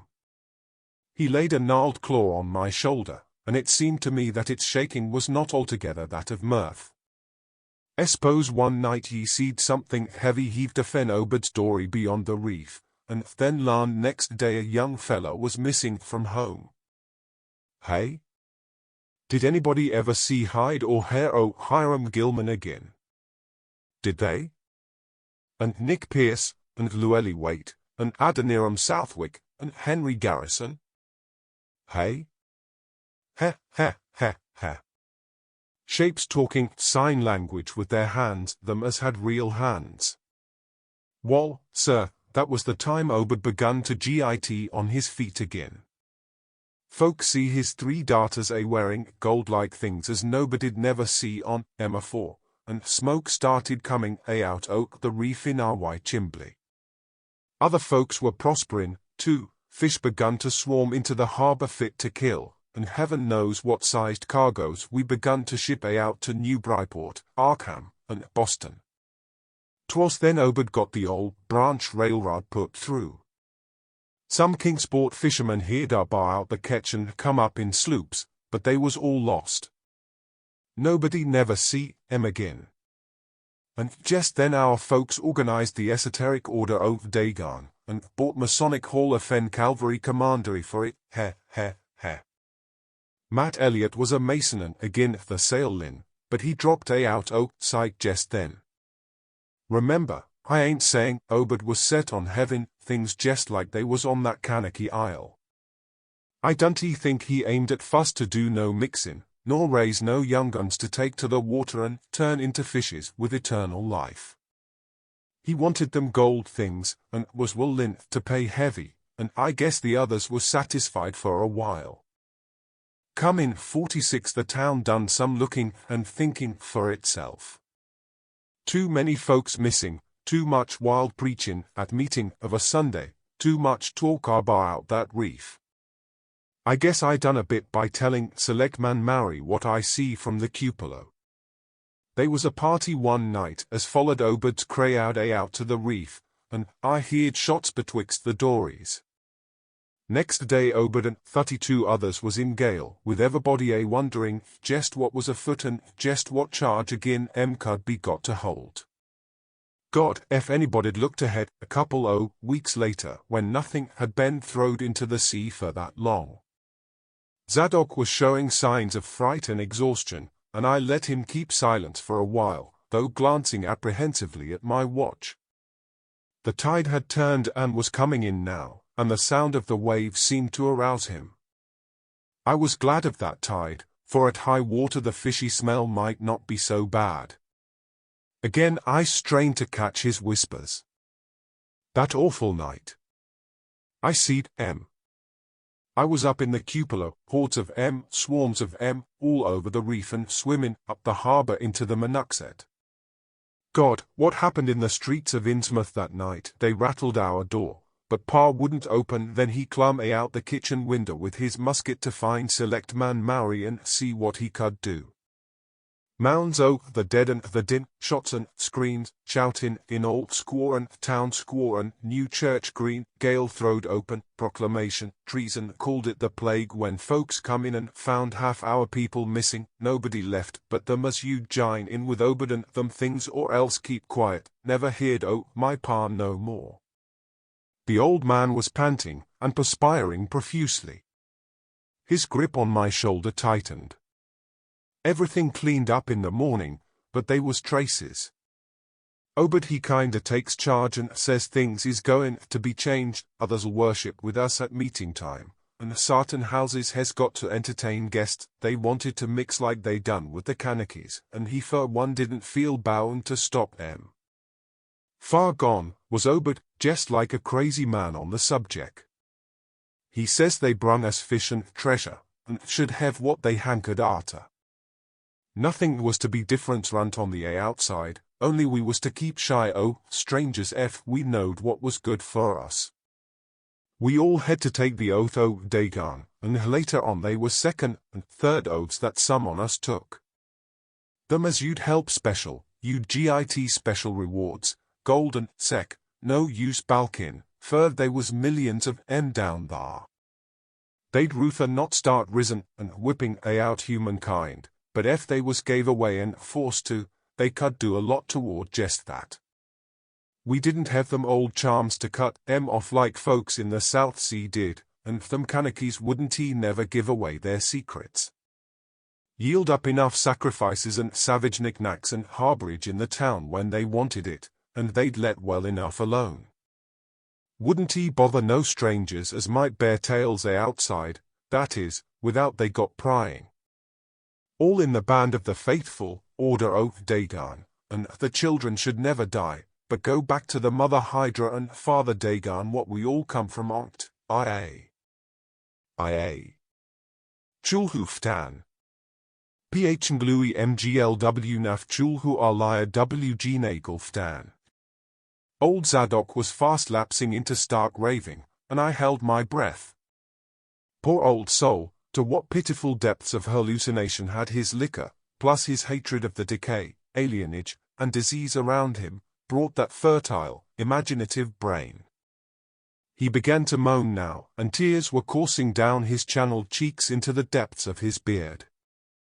God, what I seen sanct I was 15-year-old, mean, teckle, a parson, the folks as was missing, and them as kilt theirselves. Them as told things in Arkham or Ipswich or sec places was all called crazy, like you're calling me right now, but God, what I seen, they'd a killed me long ago for what I know, only I took the first and second oaths o' Dagon afen Obed, so was protected unless a jury of proved I told things knowing and deliberate, but I wouldn't take the third oath, I'd died Ruther and take that.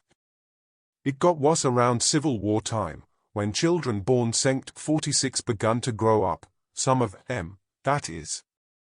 I was afeard, never did no prying arter that awful night, and never see one of them close to in all my life.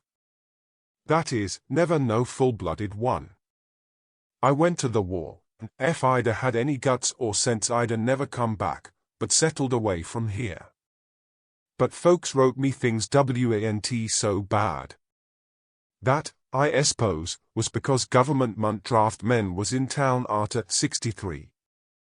Arter the war it was just as bad again.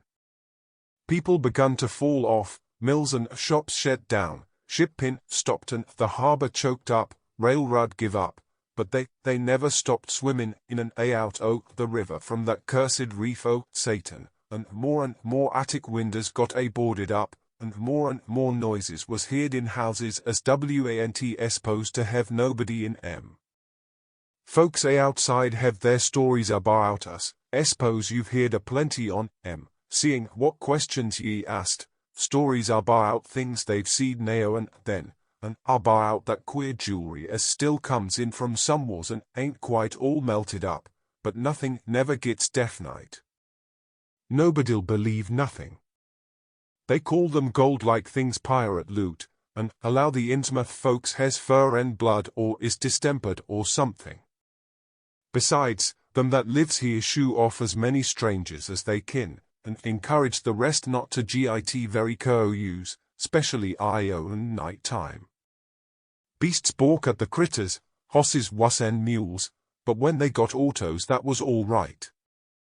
In 46 Cap'n Obed took a second wife that nobody in the town never see, some says he didn't want to, but was made to buy them as he'd called in, had 3 children by her, 2 as disappeared young, but 1 gal as looked like anybody else and was educated in Europe. Obed finally got her married off by a trick to an Arkham fella as didn't suspect nothing. But nobody outside'll have nothing to do with Innsmouth folks now. Barnabas Marsh that runs the Reef in Ry now is Obed's grandson by his first wife, son of Onesiphorus, his eldest son, but his mother was another o' them as want never seed outdoors. Right now Barnabas is about changed. Can't shut his eyes no more, and he's all out o' shape. They say he still wears clothes, but he'll take to the water soon. Meb has tried it already. They do sometimes go down for little spells afore they go for good. Ain't Ben seed about in public for nigh on 10 year. Don't he know how his poor wife kin feel? She come from Ipswich, and they nigh lynched Barnabas when he courted her 50-odd year ago. Obed he died in 78, and all the next generation is gone now, the first wife's children dead, and the rest. God knows. The sound of the incoming tide was now very insistent, and little by little it seemed to change the old man's mood from maudlin tearfulness to watchful fear.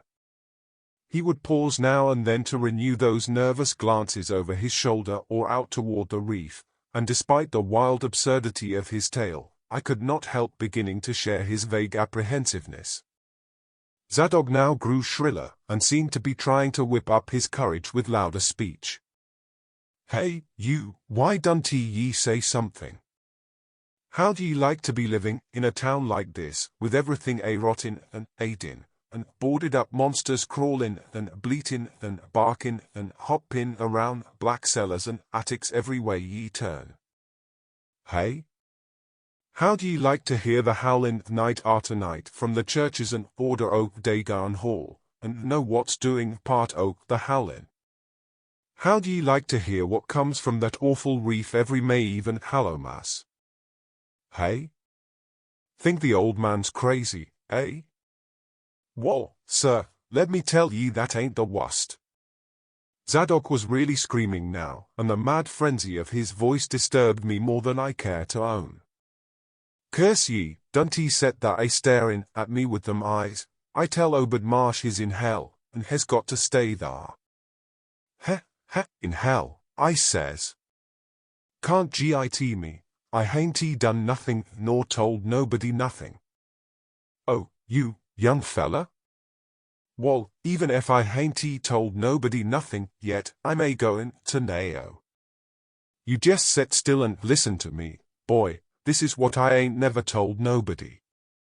I says I didn't do no prying arter that night, but I found things out just the same. You want to know what the real horror is, hey? Wall, it's this, it ain't what them fish devils has done, but what they're goin' to do. They are bringing things up out war they come from into the town, been doing it for years, and slackening up lately. Them houses north o' the river betwixt Water and Main Streets is full of them devils and what they brung, and when they git ready. I say, when they git ready, ever hear tell of a shoggoth? Hey, do ye hear me? I tell ye I know what them things be, I seen one night when.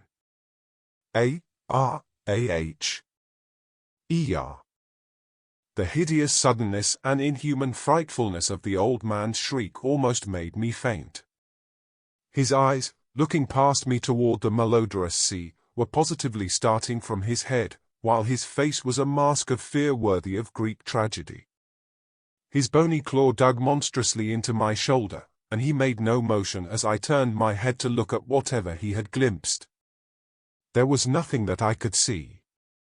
Only the incoming tide, with perhaps one set of ripples more local than the long-flung line of breakers. But now Zadok was shaking me, and I turned back to watch the melting of that fear-frozen face into a chaos of twitching eyelids and mumbling gums. Presently his voice came back, albeit as a trembling whisper. Gita out here. Gita out here. They seen us, gita out for your life. Don't wait for nothing, they know now, run for it, quick, out this town. Another heavy wave dashed against the loosening masonry of the bygone wharf, and changed the mad ancient's whisper to another inhuman and blood-curdling scream. Ya. Before I could recover my scattered wits he had relaxed his clutch on my shoulder and dashed wildly inland toward the street, reeling northward around the ruined warehouse wall. I glanced back at the sea, but there was nothing there. And when I reached Water Street and looked along it toward the north, there was no remaining trace of Zadok Allen. Chapter 4. I can hardly describe the mood in which I was left by this harrowing episode, an episode at once mad and pitiful, grotesque and terrifying. The grocery boy had prepared me for it, yet the reality left me none the less bewildered and disturbed. Pure although the story was, old Zadok's insane earnestness and horror had communicated to me a mounting unrest which joined with my earlier sense of loathing for the town and its blight of intangible shadow. Later I might sift the tale and extract some nucleus of historic allegory, just now I wished to put it out of my head. The hour had grown perilously late, my watch said 7:15, and the Arkham bus left town square at 8, so I tried to give my thoughts as neutral and practical a cast as possible, meanwhile walking rapidly through the deserted streets of gaping roofs and leaning houses toward the hotel where I had checked my valise and would find my bus.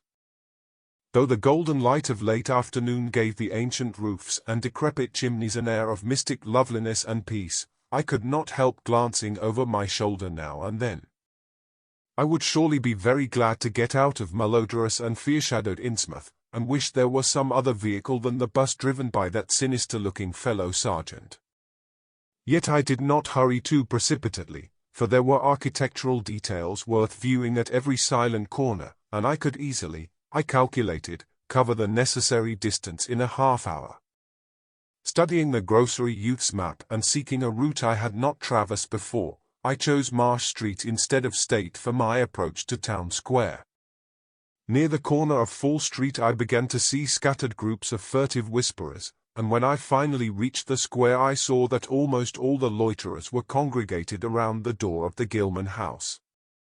It seemed as if many bulging, watery, and winking eyes looked oddly at me as I claimed my valise in the lobby, and I hoped that none of these unpleasant creatures would be my fellow passengers on the coach. The bus, rather early, rattled in with 3 passengers somewhat before 8, and an evil-looking fellow on the sidewalk muttered a few indistinguishable words to the driver. Sergeant threw out a mailbag and a roll of newspapers, and entered the hotel, while the passengers, the same men whom I had seen arriving in Newburyport that morning, shambled to the sidewalk and exchanged some faint guttural words with a loafer in a language I could have sworn was not English. I boarded the empty coach and took the same seat I had taken before, but was hardly settled before Sergeant reappeared and began mumbling in a throaty voice of peculiar repulsiveness. I was, it appeared, in very bad luck. There had been something wrong with the engine, despite the excellent time made from Newburyport, and the bus could not complete the journey to Arkham. No, it could not possibly be repaired that night, nor was there any other way of getting transportation out of Innsmouth either to Arkham or elsewhere. Sergeant was sorry, but I would have to stop over at the Gilman. Probably the clerk would make the price easy for me, but there was nothing else to do. Almost dazed by this sudden obstacle, and violently dreading the fall of night in this decaying and half-unlighted town, I left the bus and re-entered the hotel lobby, where the sullen, queer-looking night clerk told me I could have room for 28 on next the top floor, large, but without running water, for $1. Despite what I had heard of this hotel in Newburyport, I signed the register, paid my $1, let the clerk take my valise, and followed that sour, solitary attendant up 3 creaking flights of stairs past dusty corridors which seemed wholly devoid of life. My room, a dismal rear one with 2 windows and bare, cheap furnishings, overlooked a dingy courtyard otherwise hemmed in by low, deserted brick blocks, and commanded a view of decrepit westward stretching roofs with a marshy countryside beyond. At the end of the corridor was a bathroom, a discouraging relic with ancient marble bowl, tin tub, faint electric light, and musty wooden paneling around all the plumbing fixtures. It being still daylight, I descended to the square and looked around for a dinner of some sort, noticing as I did so the strange glances I received from the unwholesome loafers.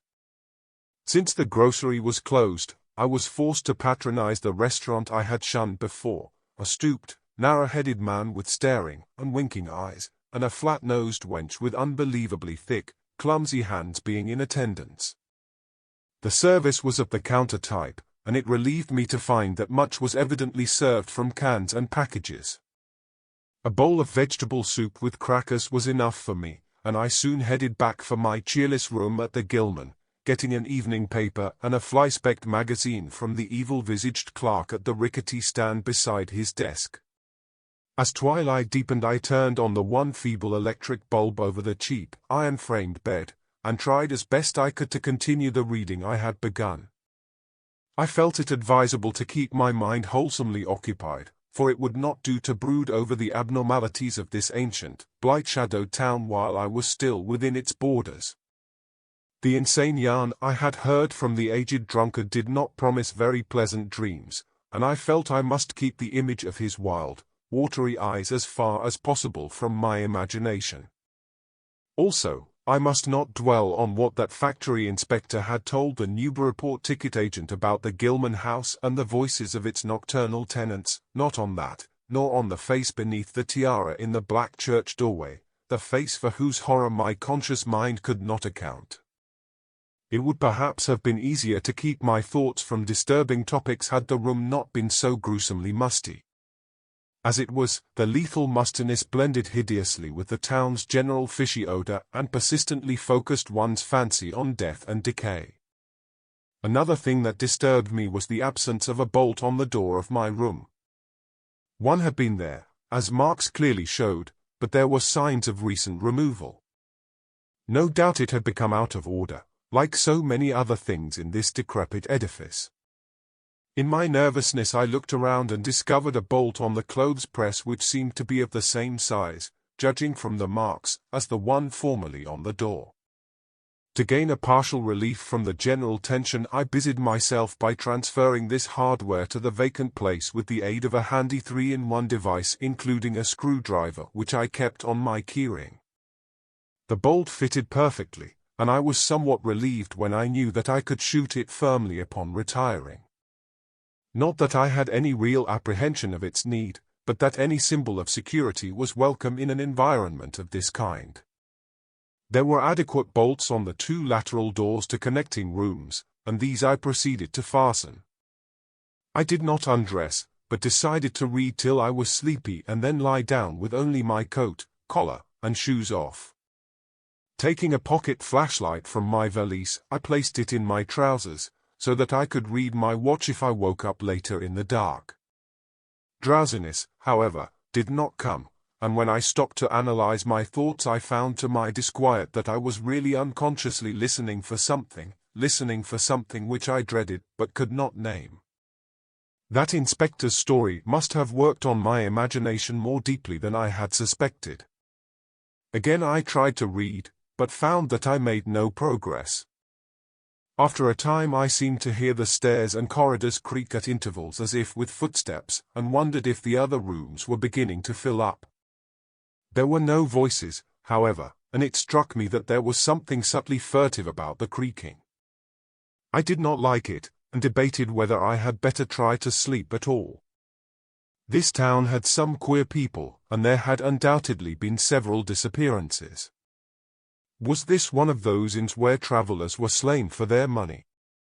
Surely I had no look of excessive prosperity. Or were the townsfolk really so resentful about curious visitors? Had my obvious sightseeing, with its frequent map consultations, aroused unfavorable notice? It occurred to me that I must be in a highly nervous state to let a few random creakings set me off speculating in this fashion, but I regretted none the less that I was unarmed. At length, feeling a fatigue which had nothing of drowsiness in it, I bolted the newly outfitted hall door, turned off the light, and threw myself down on the hard, uneven bed, coat, collar, shoes, and all. In the darkness every faint noise of the night seemed magnified, and a flood of doubly unpleasant thoughts swept over me. I was sorry I had put out the light, yet was too tired to rise and turn it on again. Then, after a long, dreary interval, and prefaced by a fresh creaking of stairs and corridor, there came that soft, damnably unmistakable sound which seemed like a malign fulfillment of all my apprehensions. Without the least shadow of a doubt, the lock on my hall door was being tried, cautiously, furtively, tentatively, with a key.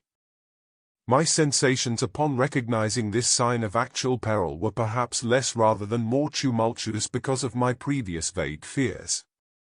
I had been, albeit without definite reason, instinctively on my guard, and that was to my advantage in the new and real crisis, whatever it might turn out to be. Nevertheless, the change in the menace from vague premonition to immediate reality was a profound shock, and fell upon me with the force of a genuine blow. It never once occurred to me that the fumbling might be a mere mistake.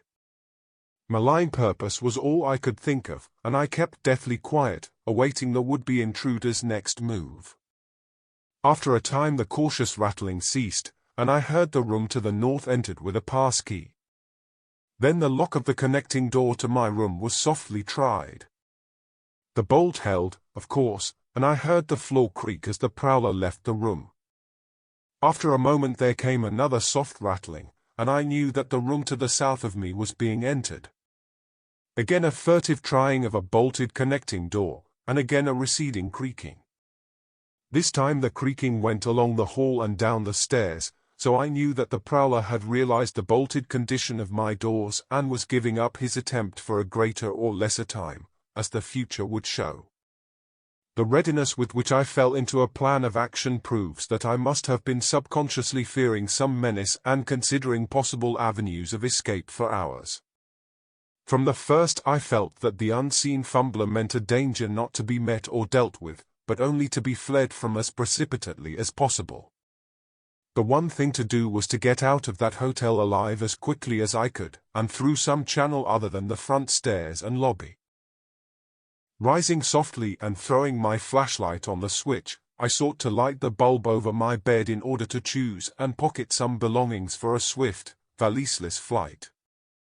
Nothing, however, happened, and I saw that the power had been cut off. Clearly, some cryptic, evil movement was afoot on a large scale. Just what, I could not say. As I stood pondering with my hand on the now useless switch, I heard a muffled creaking on the floor below, and thought I could barely distinguish voices in conversation. A moment later I felt less sure that the deeper sounds were voices, since the apparent hoarse barkings and loose-syllabled croakings bore so little resemblance to recognized human speech. Then I thought with renewed force of what the factory inspector had heard in the night in this mouldering and pestilential building. Having filled my pockets with the flashlight's aid, I put on my hat and tiptoed to the windows to consider chances of descent. Despite the state's safety regulations, there was no fire escape on this side of the hotel, and I saw that my windows commanded only a sheer 3-story drop to the cobbled courtyard. On the right and left, however, some ancient brick business blocks abutted on the hotel, their slant roofs coming up to a reasonable jumping distance from my 4th-story level. To reach either of these lines of buildings I would have to be in a room 2 doors from my own, in one case on the north and in the other case on the south, and my mind instantly set to work calculating what chances I had of making the transfer. I could not, I decided, risk an emergence into the corridor, where my footsteps would surely be heard, and where the difficulties of entering the desired room would be insuperable. My progress, if it was to be made at all, would have to be through the less solidly built connecting doors of the rooms, the locks and bolts of which I would have to force violently, using my shoulder as a battering ram whenever they were set against me. This, I thought, would be possible owing to the rickety nature of the house and its fixtures, but I realized I could not do it noiselessly. I would have to count on sheer speed, and the chance of getting to a window before any hostile forces became coordinated enough to open the right door toward me with a pass key. My own outer door I reinforced by pushing the bureau against it, little by little, in order to make a minimum of sound. I perceived that my chances were very slender, and was fully prepared for any calamity. Even getting to another roof would not solve the problem, for there would then remain the task of reaching the ground and escaping from the town. One thing in my favor was the deserted and ruinous state of the abutting buildings, and the number of skylights gaping blackly open in each row. Gathering from the grocery boy's map that the best route out of town was southward, I glanced first at the connecting door on the south side of the room. It was designed to open in my direction, hence I saw, after drawing the bolt and finding other fastenings in place, it was not a favorable one for forcing. Accordingly, abandoning it as a route, I cautiously moved the bedstead against it to hamper any attack which might be made on it later from the next room. The door on the north was hung to open away from me, and this, though a test proved it to be locked or bolted from the other side, I knew must be my route. If I could gain the roofs of the buildings in Payne Street and descend successfully to the ground level, I might perhaps dart through the courtyard and the adjacent or opposite buildings to Washington or Bates, or else emerge in Payne and edge around southward into Washington. In any case, I would aim to strike Washington somehow and get quickly out of the town square region. My preference would be to avoid Payne, since the fire station there might be open all night. As I thought of these things, I looked out over the squalid sea of decaying roofs below me, now brightened by the beams of a moon not much past full. On the right the black gash of the river gorge clothed the panorama, abandoned factories and railway station clinging barnacle-like to its sides. Beyond it the rusted railway and the rolly road led off through a flat, marshy terrain dotted with islets of higher and drier scrub-grown land. On the left the creek-threaded countryside was nearer, the narrow road to Ipswich gleaming white in the moonlight. I could not see from my side of the hotel the southward route toward Arkham which I had determined to take. I was irresolutely speculating on when I had better attack the northward door, and on how I could least audibly manage it, when I noticed that the vague noises underfoot had given place to a fresh and heavier creaking of the stairs. A wavering flicker of light showed through my transom, and the boards of the corridor began to groan with a ponderous load. Muffled sounds of possible vocal origin approached, and at length a firm knock came at my outer door. For a moment I simply held my breath and waited. Eternity seemed to elapse, and the nauseous fishy odor of my environment seemed to mount suddenly and spectacularly. Then the knocking was repeated, continuously, and with growing insistence. I knew that the time for action had come, and forthwith drew the bolt of the northward connecting door, bracing myself for the task of battering it open. The knocking waxed louder, and I hoped that its volume would cover the sound of my efforts. At last, beginning my attempt, I lunged again and again at the thin paneling with my left shoulder, heedless of shock or pain. The door resisted even more than I had expected, but I did not give in. And all the while the clamor at the outer door increased. Finally the connecting door gave, but with such a crash that I knew those outside must have heard. Instantly the outside knocking became a violent battering, while keys sounded ominously in the hall doors of the rooms on both sides of me. Rushing through the newly opened connection, I succeeded in bolting the northerly hall door before the lock could be turned, but even as I did so I heard the hall door of the third room, the one from whose window I had hoped to reach the roof below, being tried with a pass key. For an instant I felt absolute despair, since my trapping in a chamber with no window egress seemed complete. A wave of almost abnormal horror swept over me, and invested with a terrible but unexplainable singularity the flashlight glimpsed dust prints made by the intruder who had lately tried my door from this room. Then, with a dazed automatism which persisted despite hopelessness, I made for the next connecting door and performed the blind motion of pushing at it in an effort to get through and, granting that fastenings might be as providentially intact as in this second room, bolt the hall door beyond before the lock could be turned from outside. Sheer fortunate chance gave me my reprieve, for the connecting door before me was not only unlocked but actually ajar. In a second I was through, and had my right knee and shoulder against a hall door which was visibly opening inward. My pressure took the opener off guard, for the thing shut as I pushed, so that I could slip the well-conditioned bolt as I had done with the other door. As I gained this respite I heard the battering at the two other doors abate, while a confused clatter came from the connecting door I had shielded with the bedstead. Evidently the bulk of my assailants had entered the southerly room and were massing in a lateral attack. But at the same moment a pass key sounded in the next door to the north, and I knew that a nearer peril was at hand. The northward connecting door was wide open, but there was no time to think about checking the already turning lock in the hall. All I could do was to shut and bolt the open connecting door, as well as its mate on the opposite side, pushing a bedstead against the one and a bureau against the other, and moving a washstand in front of the hall door. I must, I saw, trust to such makeshift barriers to shield me till I could get out the window and on the roof of the Payne Street block. But even in this acute moment my chief horror was something apart from the immediate weakness of my defenses. I was shuddering because not one of my pursuers, despite some hideous pantings, gruntings, and subdued barkings at odd intervals, was uttering an unmuffled or intelligible vocal sound. As I moved the furniture and rushed toward the windows I heard a frightful scurrying along the corridor toward the room north of me, and perceived that the southward battering had ceased.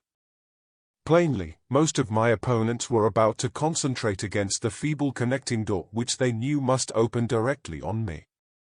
Outside, the moon played on the ridgepole of the block below, and I saw that the jump would be desperately hazardous because of the steep surface on which I must land. Surveying the conditions, I chose the more southerly of the two windows as my avenue of escape, planning to land on the inner slope of the roof and make for the nearest skylight. Once inside one of the decrepit brick structures I would have to reckon with pursuit, but I hoped to descend and dodge in and out of yawning doorways along the shadowed courtyard, eventually getting to Washington Street and slipping out of town toward the south. The clatter at the northerly connecting door was now terrific, and I saw that the weak paneling was beginning to splinter. Obviously, the besiegers had brought some ponderous object into play as a battering ram. The bedstead, however, still held firm, so that I had at least a faint chance of making good my escape. As I opened the window, I noticed that it was flanked by heavy velour drapery suspended from a pole by brass rings, and also that there was a large projecting catch for the shutters on the exterior. Seeing a possible means of avoiding the dangerous jump, I yanked at the hangings and brought them down, pole and all, then quickly hooking 2 of the rings in the shutter catch and flinging the drapery outside. The heavy folds reached fully to the abutting roof, and I saw that the rings and catch would be likely to bear my weight. So, climbing out of the window and down the improvised rope ladder, I left behind me forever the morbid and horror-infested fabric of the Gilman house. I landed safely on the loose slates of the steep roof, and succeeded in gaining the gaping black skylight without a slip. Glancing up at the window I had left, I observed it was still dark, though far across the crumbling chimneys to the north I could see lights ominously blazing in the order of Dagon Hall, the Baptist Church, and the Congregational Church which I recalled so shiveringly. There had seemed to be no one in the courtyard below, and I hoped there would be a chance to get away before the spreading of a general alarm. Flashing my pocket lamp into the skylight, I saw that there were no steps down. The distance was slight, however, so I clambered over the brink and dropped, striking a dusty floor littered with crumbling boxes and barrels. The place was ghoulish-looking, but I was past minding such impressions and made at once for the staircase revealed by my flashlight, after a hasty glance at my watch, which showed the hour to be 2 a.m. The steps creaked, but seemed tolerably sound, and I raced down past a barn-like second story to the ground floor. The desolation was complete, and only echoes answered my footfalls. At length I reached the lower hall, at one end of which I saw a faint luminous rectangle marking the ruined Payne Street doorway. Heading the other way, I found the back door also open, and darted out and down 5 stone steps to the grass-grown cobblestones of the courtyard. The moonbeams did not reach down here, but I could just see my way about without using the flashlight. Some of the windows on the Gilman house side were faintly glowing, and I thought I heard confused sounds within. Walking softly over to the Washington Street side, I perceived several open doorways, and chose the nearest as my route out. The hallway inside was black, and when I reached the opposite end I saw that the street door was wedged immovably shut. Resolved to try another building, I groped my way back toward the courtyard, but stopped short when close to the doorway. For out of an open door in the Gilman house a large crowd of doubtful shapes was pouring, lanterns bobbing in the darkness, and horrible croaking voices exchanging low cries in what was certainly not English. The figures moved uncertainly, and I realized to my relief that they did not know where I had gone, but for all that they sent a shiver of horror through my frame. Their features were indistinguishable, but their crouching, shambling gait was abominably repellent. And worst of all, I perceived that one figure was strangely robed, and unmistakably surmounted by a tall tiara of a design altogether too familiar. As the figures spread throughout the courtyard, I felt my fears increase. Suppose I could find no egress from this building on the street side? The fishy odor was detestable, and I wondered I could stand it without fainting. Again groping toward the street, I opened a door off the hall and came upon an empty room with closely shuttered but sashless windows. Fumbling in the rays of my flashlight, I found I could open the shutters, and in another moment had climbed outside and was carefully closing the aperture in its original manner. I was now in Washington Street, and for the moment saw no living thing nor any light save that of the moon. From several directions in the distance, however, I could hear the sound of hoarse voices, of footsteps, and of a curious kind of pattering which did not sound quite like footsteps. Plainly I had no time to lose. The points of the compass were clear to me, and I was glad that all the streetlights were turned off, as is often the custom on strongly moonlit nights in unprosperous rural regions. Some of the sounds came from the south, yet I retained my design of escaping in that direction.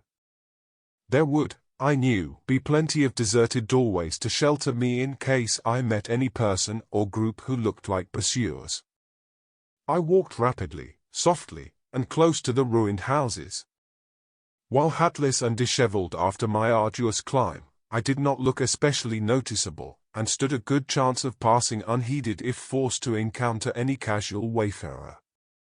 At Bates Street I drew into a yawning vestibule while two shambling figures crossed in front of me, but was soon on my way again and approaching the open space where Elliott Street obliquely crosses Washington at the intersection of South. Though I had never seen this space, it had looked dangerous to me on the grocery youth's map, since the moonlight would have free play there. There was no use trying to evade it, for any alternative course would involve detours of possibly disastrous visibility and delaying effect.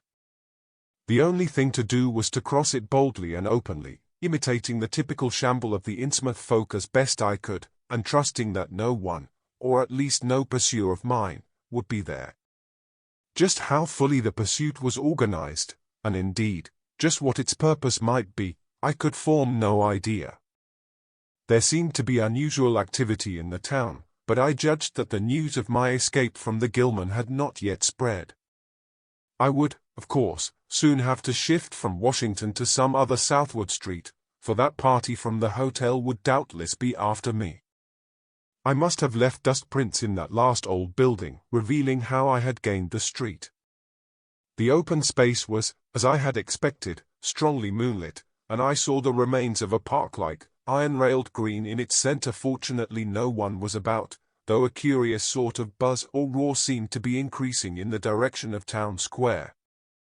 South Street was very wide, leading directly down a slight declivity to the waterfront and commanding a long view out at sea, and I hoped that no one would be glancing up it from afar as I crossed in the bright moonlight. My progress was unimpeded, and no fresh sound arose to hint that I had been spied. Glancing about me, I involuntarily let my pace slacken for a second to take in the sight of the sea, gorgeous in the burning moonlight at the street's end. Far out beyond the breakwater was the dim, dark line of Devil Reef, and as I glimpsed it I could not help thinking of all the hideous legends I had heard in the last 34 hours, legends which portrayed this ragged rock as a veritable gateway to realms of unfathomed horror and inconceivable abnormality. Then, without warning, I saw the intermittent flashes of light on the distant reef. They were definite and unmistakable, and awaked in my mind a blind horror beyond all rational proportion. My muscles tightened for panic flight, held in only by a certain unconscious caution and half-hypnotic fascination. And to make matters worse, there now flashed forth from the lofty cupola of the Gilman house, which loomed up to the northeast behind me, a series of analogous though differently spaced gleams which could be nothing less than an answering signal. Controlling my muscles, and realizing afresh how plainly visible I was, I resumed my brisker and feignedly shambling pace, though keeping my eyes on that hellish and ominous reef as long as the opening of South Street gave me a seaward view. What the whole proceeding meant, I could not imagine, unless it involved some strange rite connected with Devil Reef, or unless some party had landed from a ship on that sinister rock. I now bent to the left around the ruinous green, still gazing toward the ocean as it blazed in the spectral summer moonlight, and watching the cryptical flashing of those nameless, unexplainable beacons. It was then that the most horrible impression of all was borne in upon me, the impression which destroyed my last vestige of self-control and set me running frantically southward past the yawning black doorways and fishily staring windows of that deserted nightmare street. For at a closer glance I saw that the moonlit waters between the reef and the shore were far from empty. They were alive with a teeming horde of shapes swimming inward toward the town, and even at my vast distance and in my single moment of perception I could tell that the bobbing heads and flailing arms were alien and aberrant in a way scarcely to be expressed or consciously formulated. My frantic running ceased before I had covered a block, for at my left I began to hear something like the hue and cry of organized pursuit. There were footsteps and guttural sounds, and a rattling motor wheezed south along Federal Street. In a second all my plans were utterly changed, for if the southward highway were blocked ahead of me, I must clearly find another egress from Innsmouth. I paused and drew into a gaping doorway, reflecting how lucky I was to have left the moonlit open space before these pursuers came down the parallel street. A second reflection was less comforting. Since the pursuit was down another street, it was plain that the party was not following me directly. It had not seen me, but was simply obeying a general plan of cutting off my escape. This, however, implied that all roads leading out of Innsmouth were similarly patrolled, for the denizens could not have known what route I intended to take. If this were so, I would have to make my retreat across country away from any road, but how could I do that in view of the marshy and creek-riddled nature of all the surrounding region? For a moment my brain reeled, both from sheer hopelessness and from a rapid increase in the omnipresent fishy odor. Then I thought of the abandoned railway to Rowley, whose solid line of ballasted, weed-grown earth still stretched off to the northwest from the crumbling station on the edge of the river gorge. There was just a chance that the townsfolk would not think of that, since its briar-choked desertion made it half impassable and the unlikeliest of all avenues for a fugitive to choose. I had seen it clearly from my hotel window, and knew about how it lay. Most of its earlier length was uncomfortably visible from the Rowley Road, and from high places in the town itself, but one could perhaps crawl inconspicuously through the undergrowth. At any rate, it would form my only chance of deliverance, and there was nothing to do but try it. Drawing inside the hall of my deserted shelter, I once more consulted the grocery boy's map with the aid of the flashlight. The immediate problem was how to reach the ancient railway, and I now saw that the safest course was ahead to Babson Street, then west to Lafayette, there edging around but not crossing an open space homologous to the one I had traversed, and subsequently back northward and westward in a zigzagging line through Lafayette, Bates, Adams, and Bank Streets, the latter skirting the river gorge, to the abandoned and dilapidated station I had seen from my window. My reason for going ahead to Babson was that I wished neither to recross the earlier open space nor to begin my westward course along a cross street as broad as south. Starting once more, I crossed the street to the right-hand side in order to edge around into Babson as inconspicuously as possible. Noises still continued in Federal Street, and as I glanced behind me I thought I saw a gleam of light near the building through which I had escaped. Anxious to leave Washington Street, I broke into a quiet dog trot, trusting to luck not to encounter any observing eye. Next the corner of Babson Street I saw to my alarm that one of the houses was still inhabited, as attested by curtains at the window, but there were no lights within, and I passed it without disaster. In Babson Street, which crossed Federal and might thus reveal me to the searchers, I clung as closely as possible to the sagging, uneven buildings, twice pausing in a doorway as the noises behind me momentarily increased. The open space ahead shone wide and desolate under the moon, but my route would not force me to cross it. During my second pause I began to detect a fresh distribution of the vague sounds, and upon looking cautiously out from cover beheld a motorcar darting across the open space, bound outward along Elliott Street, which there intersects both Babson and Lafayette.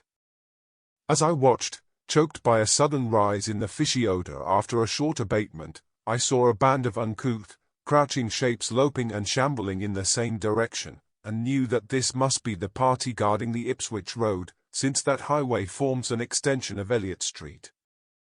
Two of the figures I glimpsed were in voluminous robes, and one wore a peaked diadem which glistened whitely in the moonlight. The gait of this figure was so odd that it sent a chill through me, for it seemed to me the creature was almost hopping. When the last of the band was out of sight I resumed my progress, darting around the corner into Lafayette Street and crossing Elliott very hurriedly lest stragglers of the party be still advancing along that thoroughfare. I did hear some croaking and clattering sounds far off toward Town Square, but accomplished the passage without disaster. My greatest dread was in recrossing broad and moonlit South Street, with its seaward view, and I had to nerve myself for the ordeal. Someone might easily be looking, and possible Elliott Street stragglers could not fail to glimpse me from either of 2 points. At the last moment I decided I had better slacken my trot and make the crossing as before in the shambling gait of an average Innsmouth native. When the view of the water again opened out, this time on my right, I was half determined not to look at it at all. I could not, however, resist, but cast a sidelong glance as I carefully and imitatively shambled toward the protecting shadows ahead. There was no ship visible, as I had half expected there would be. Instead, the first thing which caught my eye was a small rowboat pulling in toward the abandoned wharves and laden with some bulky, tarpaulin-covered object. Its rowers, though distantly and indistinctly seen, were of an especially repellent aspect. Several swimmers were still discernible, while on the far black reef I could see a faint, steady glow unlike the winking beacon visible before, and of a curious color which I could not precisely identify. Above the slant roofs ahead and to the right there loomed the tall cupola of the Gilman house, but it was completely dark.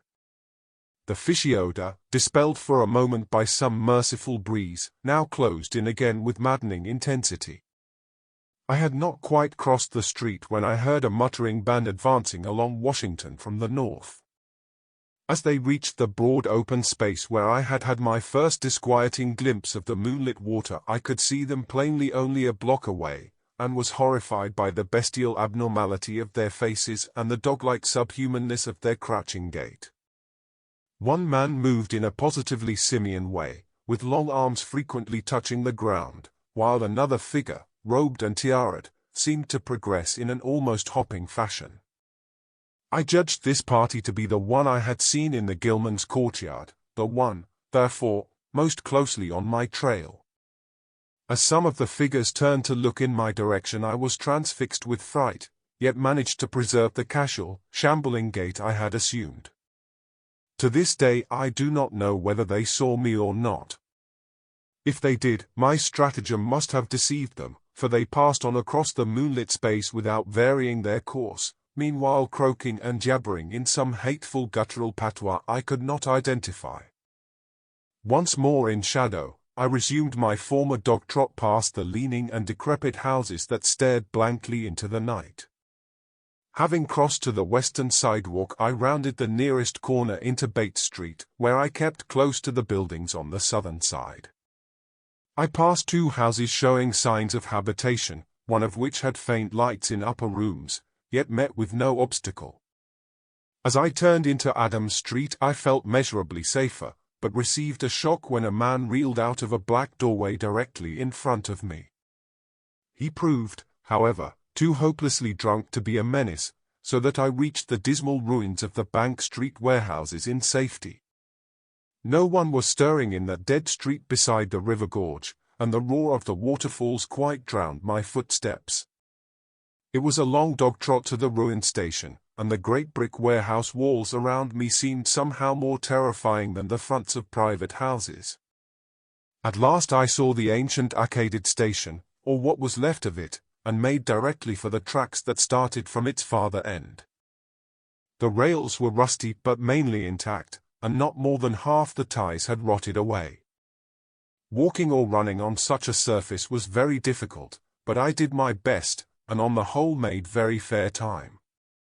For some distance the line kept on along the gorge's brink, but at length I reached the long covered bridge where it crossed the chasm at a dizzy height. The condition of this bridge would determine my next step. If humanly possible, I would use it; if not, I would have to risk more street wandering and take the nearest intact highway bridge. The vast, barn-like length of the old bridge gleamed spectrally in the moonlight, and I saw that the ties were safe for at least a few feet within. Entering, I began to use my flashlight, and was almost knocked down by the cloud of bats that flapped past me. About halfway across there was a perilous gap in the ties which I feared for a moment would halt me, but in the end I risked a desperate jump which fortunately succeeded. I was glad to see the moonlight again when I emerged from that macabre tunnel. The old tracks crossed River Street at grade, and at once veered off into a region increasingly rural and with less and less of Innsmouth as abhorrent fishy odor. Here the dense growth of weeds and briars hindered me and cruelly tore my clothes, but I was none the less glad that they were there to give me concealment in case of peril. I knew that much of my route must be visible from the Rowley Road. The marshy region began very shortly, with the single track on a low, grassy embankment where the weedy growth was somewhat thinner. Then came a sort of island of higher ground, where the line passed through a shallow open cut choked with bushes and brambles. I was very glad of this partial shelter, since at this point the Rowley Road was uncomfortably near according to my window view. At the end of the cut it would cross the track and swerve off to a safer distance, but meanwhile I must be exceedingly careful. I was by this time thankfully certain that the railway itself was not patrolled. Just before entering the cut I glanced behind me, but saw no pursuer. The ancient spires and roofs of decaying Innsmouth gleamed lovely and ethereal in the magic yellow moonlight, and I thought of how they must have looked in the old days before the shadow fell. Then, as my gaze circled inland from the town, something less tranquil arrested my notice and held me immobile for a second. What I saw, or fancied I saw, was a disturbing suggestion of undulant motion far to the south, a suggestion which made me conclude that a very large horde must be pouring out of the city along the level Ipswich Road. The distance was great, and I could distinguish nothing in detail, but I did not at all like the look of that moving column. It undulated too much, and glistened too brightly in the rays of the now westering moon. There was a suggestion of sound, too, though the wind was blowing the other way, a suggestion of bestial scraping and bellowing even worse than the muttering of the parties I had lately overheard. All sorts of unpleasant conjectures crossed my mind. I thought of those very extreme Innsmouth types said to be hidden in crumbling, centuried warrens near the waterfront. I thought, too, of those nameless swimmers I had seen.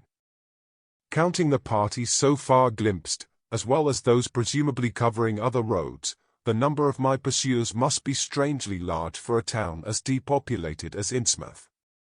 Whence could come the dense personnel of such a column as I now beheld? Did those ancient, unplumbed warrens teem with a twisted, uncatalogued, and unsuspected life?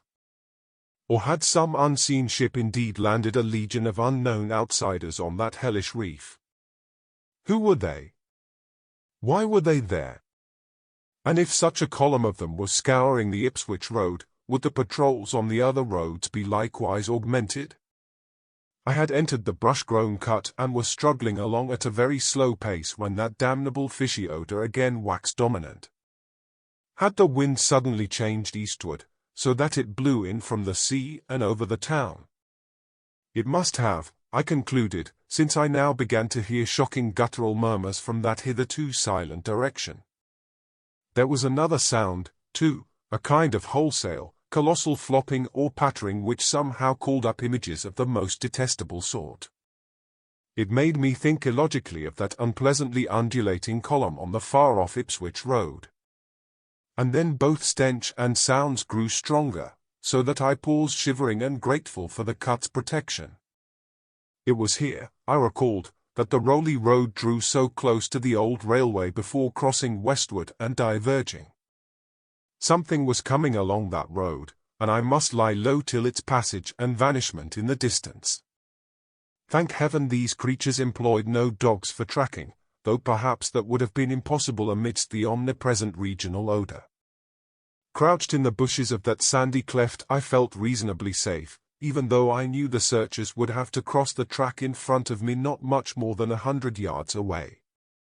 I would be able to see them, but they could not, except by a malign miracle, see me. All at once I began dreading to look at them as they passed.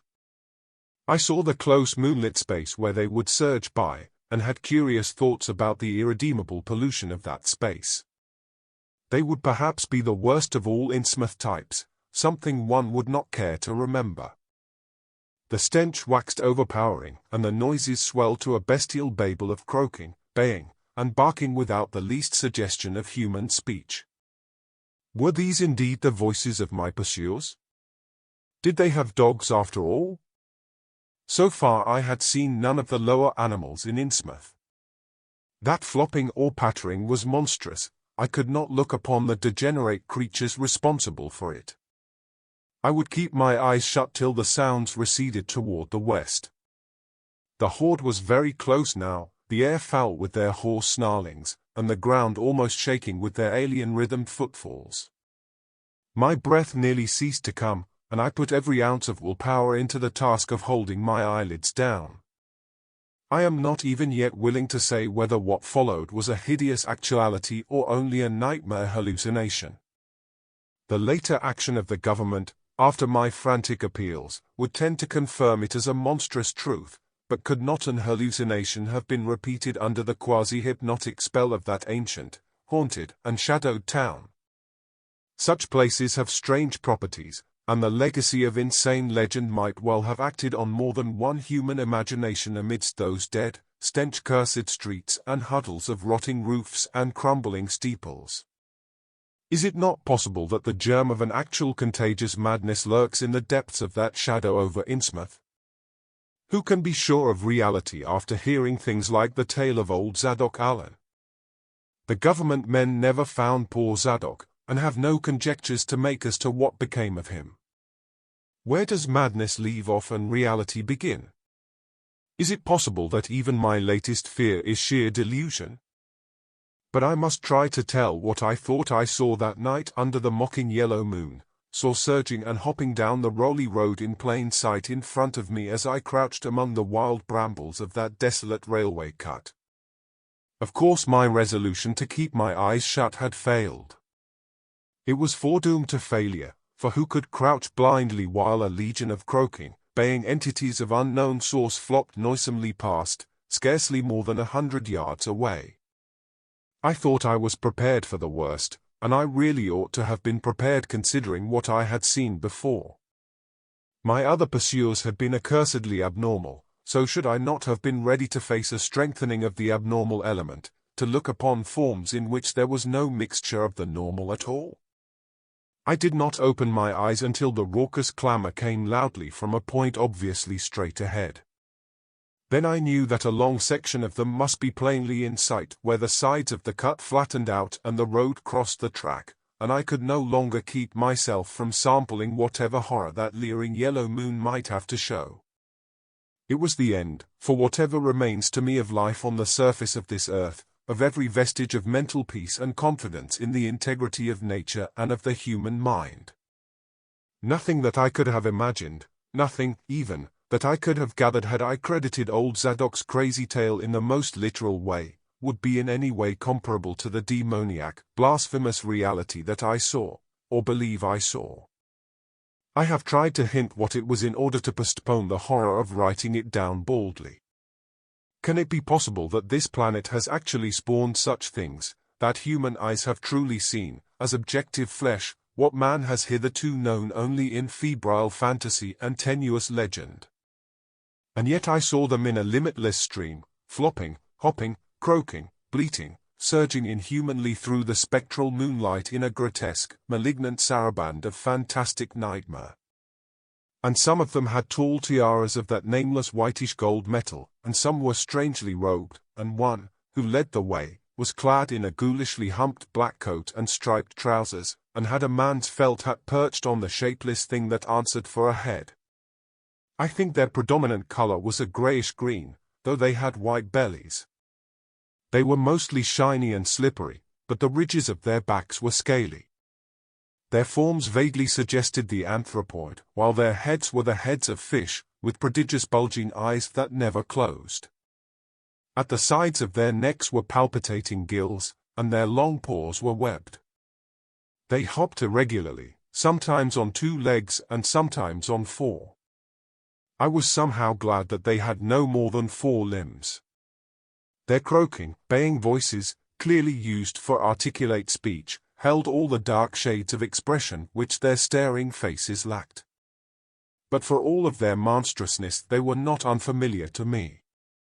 I knew too well what they must be, for was not the memory of that evil Tiara at Newburyport still fresh? They were the blasphemous fish frogs of the nameless design, living and horrible, and as I saw them I knew also of what that humped, tiaraed priest in the black church basement had so fearsomely reminded me. Their number was past guessing. It seemed to me that there were limitless swarms of them, and certainly my momentary glimpse could have shown only the least fraction. In another instant everything was blotted out by a merciful fit of fainting, the first I had ever had. Chapter 5. It was a gentle daylight rain that awaked me from my stupor in the brush-grown railway cut, and when I staggered out to the roadway ahead I saw no trace of any prints in the fresh mud. The fishy odor, too, was gone. Innsmouth's ruined roofs and toppling steeples loomed up greyly toward the southeast, but not a living creature did I spy in all the desolate salt marshes around. My watch was still going, and told me that the hour was past noon. The reality of what I had been through was highly uncertain in my mind, but I felt that something hideous lay in the background. I must get away from evil-shadowed Innsmouth, and accordingly I began to test my cramped, wearied powers of locomotion. Despite weakness, hunger, horror, and bewilderment I found myself after a long time able to walk, so started slowly along the muddy road to Rowley. Before evening I was in the village, getting a meal and providing myself with presentable clothes. I caught the night train to Arkham, and the next day talked long and earnestly with government officials there, a process I later repeated in Boston. With the main result of these colloquies the public is now familiar, and I wish, for normality's sake, there were nothing more to tell. Perhaps it is madness that is overtaking me, yet perhaps a greater horror, or a greater marvel, is reaching out. As may well be imagined, I gave up most of the foreplanned features of the rest of my tour, the scenic, architectural, and antiquarian diversions on which I had counted so heavily. Nor did I dare look for that piece of strange jewelry said to be in the Miskatonic University Museum. I did, however, improve my stay in Arkham by collecting some genealogical notes I had long wished to possess, very rough and hasty data, it is true, but capable of good use later on when I might have time to collate and codify them. The curator of the Historical Society there, Mr. E. Lapham Peabody, was very courteous about assisting me, and expressed unusual interest when I told him I was a grandson of Eliza Orne of Arkham, who was born in 1867 and had married James Williamson of Ohio at the age of 17. It seemed that a maternal uncle of mine had been there many years before on a quest much like my own, and that my grandmother's family was a topic of some local curiosity. There had, Mr. Peabody said, been considerable discussion about the marriage of her father, Benjamin Orne, just after the Civil War, since the ancestry of the bride was peculiarly puzzling. That bride was understood to have been an orphaned Marsh of New Hampshire, a cousin of the Essex County Marshes, but her education had been in France and she knew very little of her family. A guardian had deposited funds in a Boston bank to maintain her and her French governess, but that guardian's name was unfamiliar to Arkham people, and in time he dropped out of sight, so that the governess assumed his role by court appointment. The Frenchwoman, now long dead, was very taciturn, and there were those who said she could have told more than she did. But the most baffling thing was the inability of anyone to place the recorded parents of the young woman, Enoch and Lydia, Meserve, Marsh, among the known families of New Hampshire. Possibly, many suggested, she was the natural daughter of some Marsh of prominence. She certainly had the true Marsh eyes. Most of the puzzling was done after her early death, which took place at the birth of my grandmother, her only child. Having formed some disagreeable impressions connected with the name of Marsh, I did not welcome the news that it belonged on my own ancestral tree, nor was I pleased by Mr. Peabody's suggestion that I had the true Marsh eyes myself. However, I was grateful for data which I knew would prove valuable, and took copious notes and lists of book references regarding the well-documented Orne family. I went directly home to Toledo from Boston, and later spent a month at Maumee recuperating from my ordeal. In September I entered Oberlin for my final year, and from then till the next June was busy with studies and other wholesome activities, reminded of the bygone terror only by occasional official visits from government men in connection with the campaign which my pleas and evidence had started.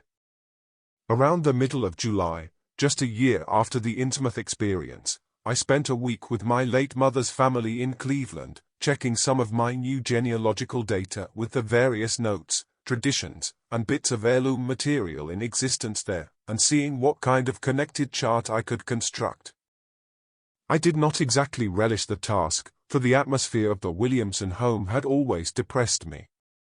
There was a strain of morbidity there, and my mother had never encouraged my visiting her parents as a child, although she always welcomed her father when he came to Toledo. My Arkham-born grandmother had seemed strange and almost terrifying to me, and I do not think I grieved when she disappeared. I was 8 years old then, and it was said that she had wandered off in grief after the suicide of my Uncle Douglas, her eldest son.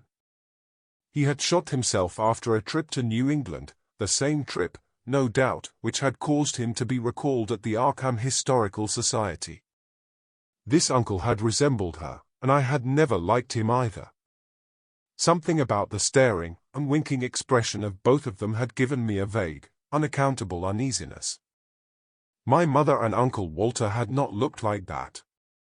They were like their father, though poor little cousin Lawrence, Walter's son, had been an almost perfect duplicate of his grandmother before his condition took him to the permanent seclusion of a sanitarium at Canton. I had not seen him in 4 years, but my uncle once implied that his state, both mental and physical, was very bad. This worry had probably been a major cause of his mother's death 2 years before. My grandfather and his widowed son Walter now comprised the Cleveland household, but the memory of older times hung thickly over it. I still disliked the place, and tried to get my researches done as quickly as possible. Williamson records and traditions were supplied in abundance by my grandfather, though for all material I had to depend on my Uncle Walter, who put at my disposal the contents of all his files, including notes, letters, cuttings, heirlooms, photographs, and miniatures. It was in going over the letters and pictures on the Orne side that I began to acquire a kind of terror of my own ancestry. As I have said, my grandmother and Uncle Douglas had always disturbed me. Now, years after their passing, I gazed at their pictured faces with a measurably heightened feeling of repulsion and alienation. I could not at first understand the change, but gradually a horrible sort of comparison began to obtrude itself on my unconscious mind despite the steady refusal of my consciousness to admit even the least suspicion of it. It was clear that the typical expression of these faces now suggested something it had not suggested before, something which would bring stark panic if too openly thought of. But the worst shock came when my uncle showed me the Orne jewelry in a downtown safe deposit vault. Some of the items were delicate and inspiring enough, but there was one box of strange old pieces descended from my mysterious great-grandmother which my uncle was almost reluctant to produce. They were, he said, a very grotesque and almost repulsive design, and had never to his knowledge been publicly worn, though my grandmother used to enjoy looking at them. Vague legends of bad luck clustered around them, and my great-grandmother's French governess had said they ought not to be worn in New England, though it would be quite safe to wear them in Europe. As my uncle began slowly and grudgingly to unwrap the things, he urged me not to be shocked by the strangeness and frequent hideousness of the designs. Artists and archaeologists who had seen them pronounced the workmanship superlatively and exotically exquisite, though no one seemed able to define their exact material or assign them to any specific art tradition. There were 2 armlets, a tiara, and a kind of pectoral, the latter having in high relief certain figures of almost unbearable extravagance. During this description I had kept a tight rein on my emotions, but my face must have betrayed my mounting fears. My uncle looked concerned, and paused in his unwrapping to study my countenance. I motioned to him to continue, which he did with renewed signs of reluctance. He seemed to expect some demonstration when the first piece, the tiara, became visible, but I doubt if he expected quite what actually happened. I did not expect it, either, for I thought I was thoroughly forewarned regarding what the jewelry would turn out to be. What I did was to faint silently away, just as I had done in that briar-choked railway cut a year before. From that day on my life has been a nightmare of brooding and apprehension, nor do I know how much is hideous truth and how much madness. My great-grandmother had been a marsh of unknown source whose husband lived in Arkham, and did not old Zadok say that the daughter of Obed Marsh by a monstrous mother was married to an Arkham man through a trick? What was it the ancient toper had muttered about the likeness of my eyes to Captain Obed's? In Arkham, too, the curator had told me I had the true Marsh eyes. Was Obed Marsh my own great-great-grandfather? Who, or what, then, was my great-great-grandmother? But perhaps this was all madness. Those whitish gold ornaments might easily have been bought from some Innsmouth sailor by the father of my great-grandmother, whoever he was. And that look in the staring-eyed faces of my grandmother and self-slain uncle might be sheer fancy on my part, sheer fancy, bolstered up by the Innsmouth shadow which had so darkly colored my imagination. But why had my uncle killed himself after an ancestral quest in New England? For more than 2 years I fought off these reflections with partial success. My father secured me a place in an insurance office, and I buried myself in routine as deeply as possible. In the winter of 1930-31, however, the dreams began. They were very sparse and insidious at first, but increased in frequency and vividness as the weeks went by. Great watery spaces opened out before me, and I seemed to wander through titanic sunken porticos and labyrinths of weedy cyclopean walls with grotesque fishes as my companions. Then the other shapes began to appear, filling me with nameless horror the moment I awoke. But during the dreams they did not horrify me at all. I was one with them, wearing their unhuman trappings, treading their aqueous ways, and praying monstrously at their evil sea-bottom temples. There was much more than I could remember, but even what I did remember each morning would be enough to stamp me as a madman or a genius if ever I dared write it down. Some frightful influence, I felt, was seeking gradually to drag me out of the sane world of wholesome life into unnameable abysses of blackness and alienage, and the process told heavily on me. My health and appearance grew steadily worse, till finally I was forced to give up my position and adopt the static, secluded life of an invalid. Some odd nervous affliction had me in its grip, and I found myself at times almost unable to shut my eyes. It was then that I began to study the mirror with mounting alarm. The slow ravages of disease are not pleasant to watch, but in my case there was something subtler and more puzzling in the background. My father seemed to notice it, too, for he began looking at me curiously and almost affrightedly. What was taking place in me? Could it be that I was coming to resemble my grandmother and Uncle Douglas? One night I had a frightful dream in which I met my grandmother under the sea. She lived in a phosphorescent palace of many terraces, with gardens of strange leprous corals and grotesque brachiate efflorescences, and welcomed me with a warmth that may have been sardonic. She had changed, as those who take to the water change, and told me she had never died. Instead, she had gone to a spot her dead son had learned about, and had leaped to a realm whose wonders, destined for him as well, he had spurned with a smoking pistol. This was to be my realm, too. I could not escape it. I would never die, but would live with those who had lived since before man ever walked the earth. I met also that which had been her grandmother. For 80,000 years Ptha had lived in Innsmouth, and thither she had gone back after Obed Marsh was dead. Innsmouth was not destroyed when the upper earth men shot death into the sea. It was hurt, but not destroyed. The deep ones could never be destroyed, even though the Paleogean magic of the forgotten old ones might sometimes check them. For the present they would rest, but some day, if they remembered, they would rise again for the tribute great cthulhu craved. It would be a city greater than Innsmouth next time. They had planned to spread, and had brought up that which would help them, but now they must wait once more. For bringing the upper earthmen's death I must do a penance, but that would not be heavy. This was the dream in which I saw a Shoggoth for the first time, and the sight set me awake in a frenzy of screaming. That morning the mirror definitely told me I had acquired the Innsmouth look. So far I have not shot myself as my Uncle Douglas did. I bought an automatic and almost took the step, but certain dreams deterred me. The tense extremes of horror are lessening, and I feel queerly drawn toward the unknown sea deeps instead of fearing them. I hear and do strange things in sleep, and awake with a kind of exaltation instead of terror. I do not believe I need to wait for the full change as most have waited.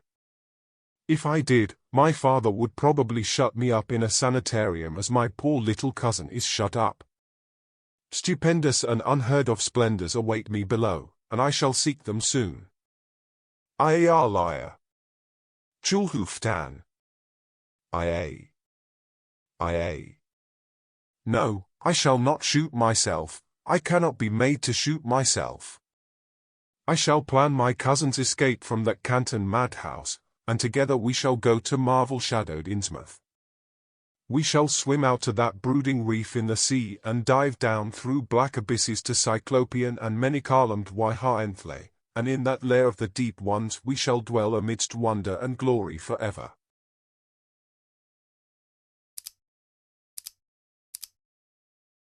In the depths of the night, where reality blurs, our journey through darkness and revelation concludes, for now.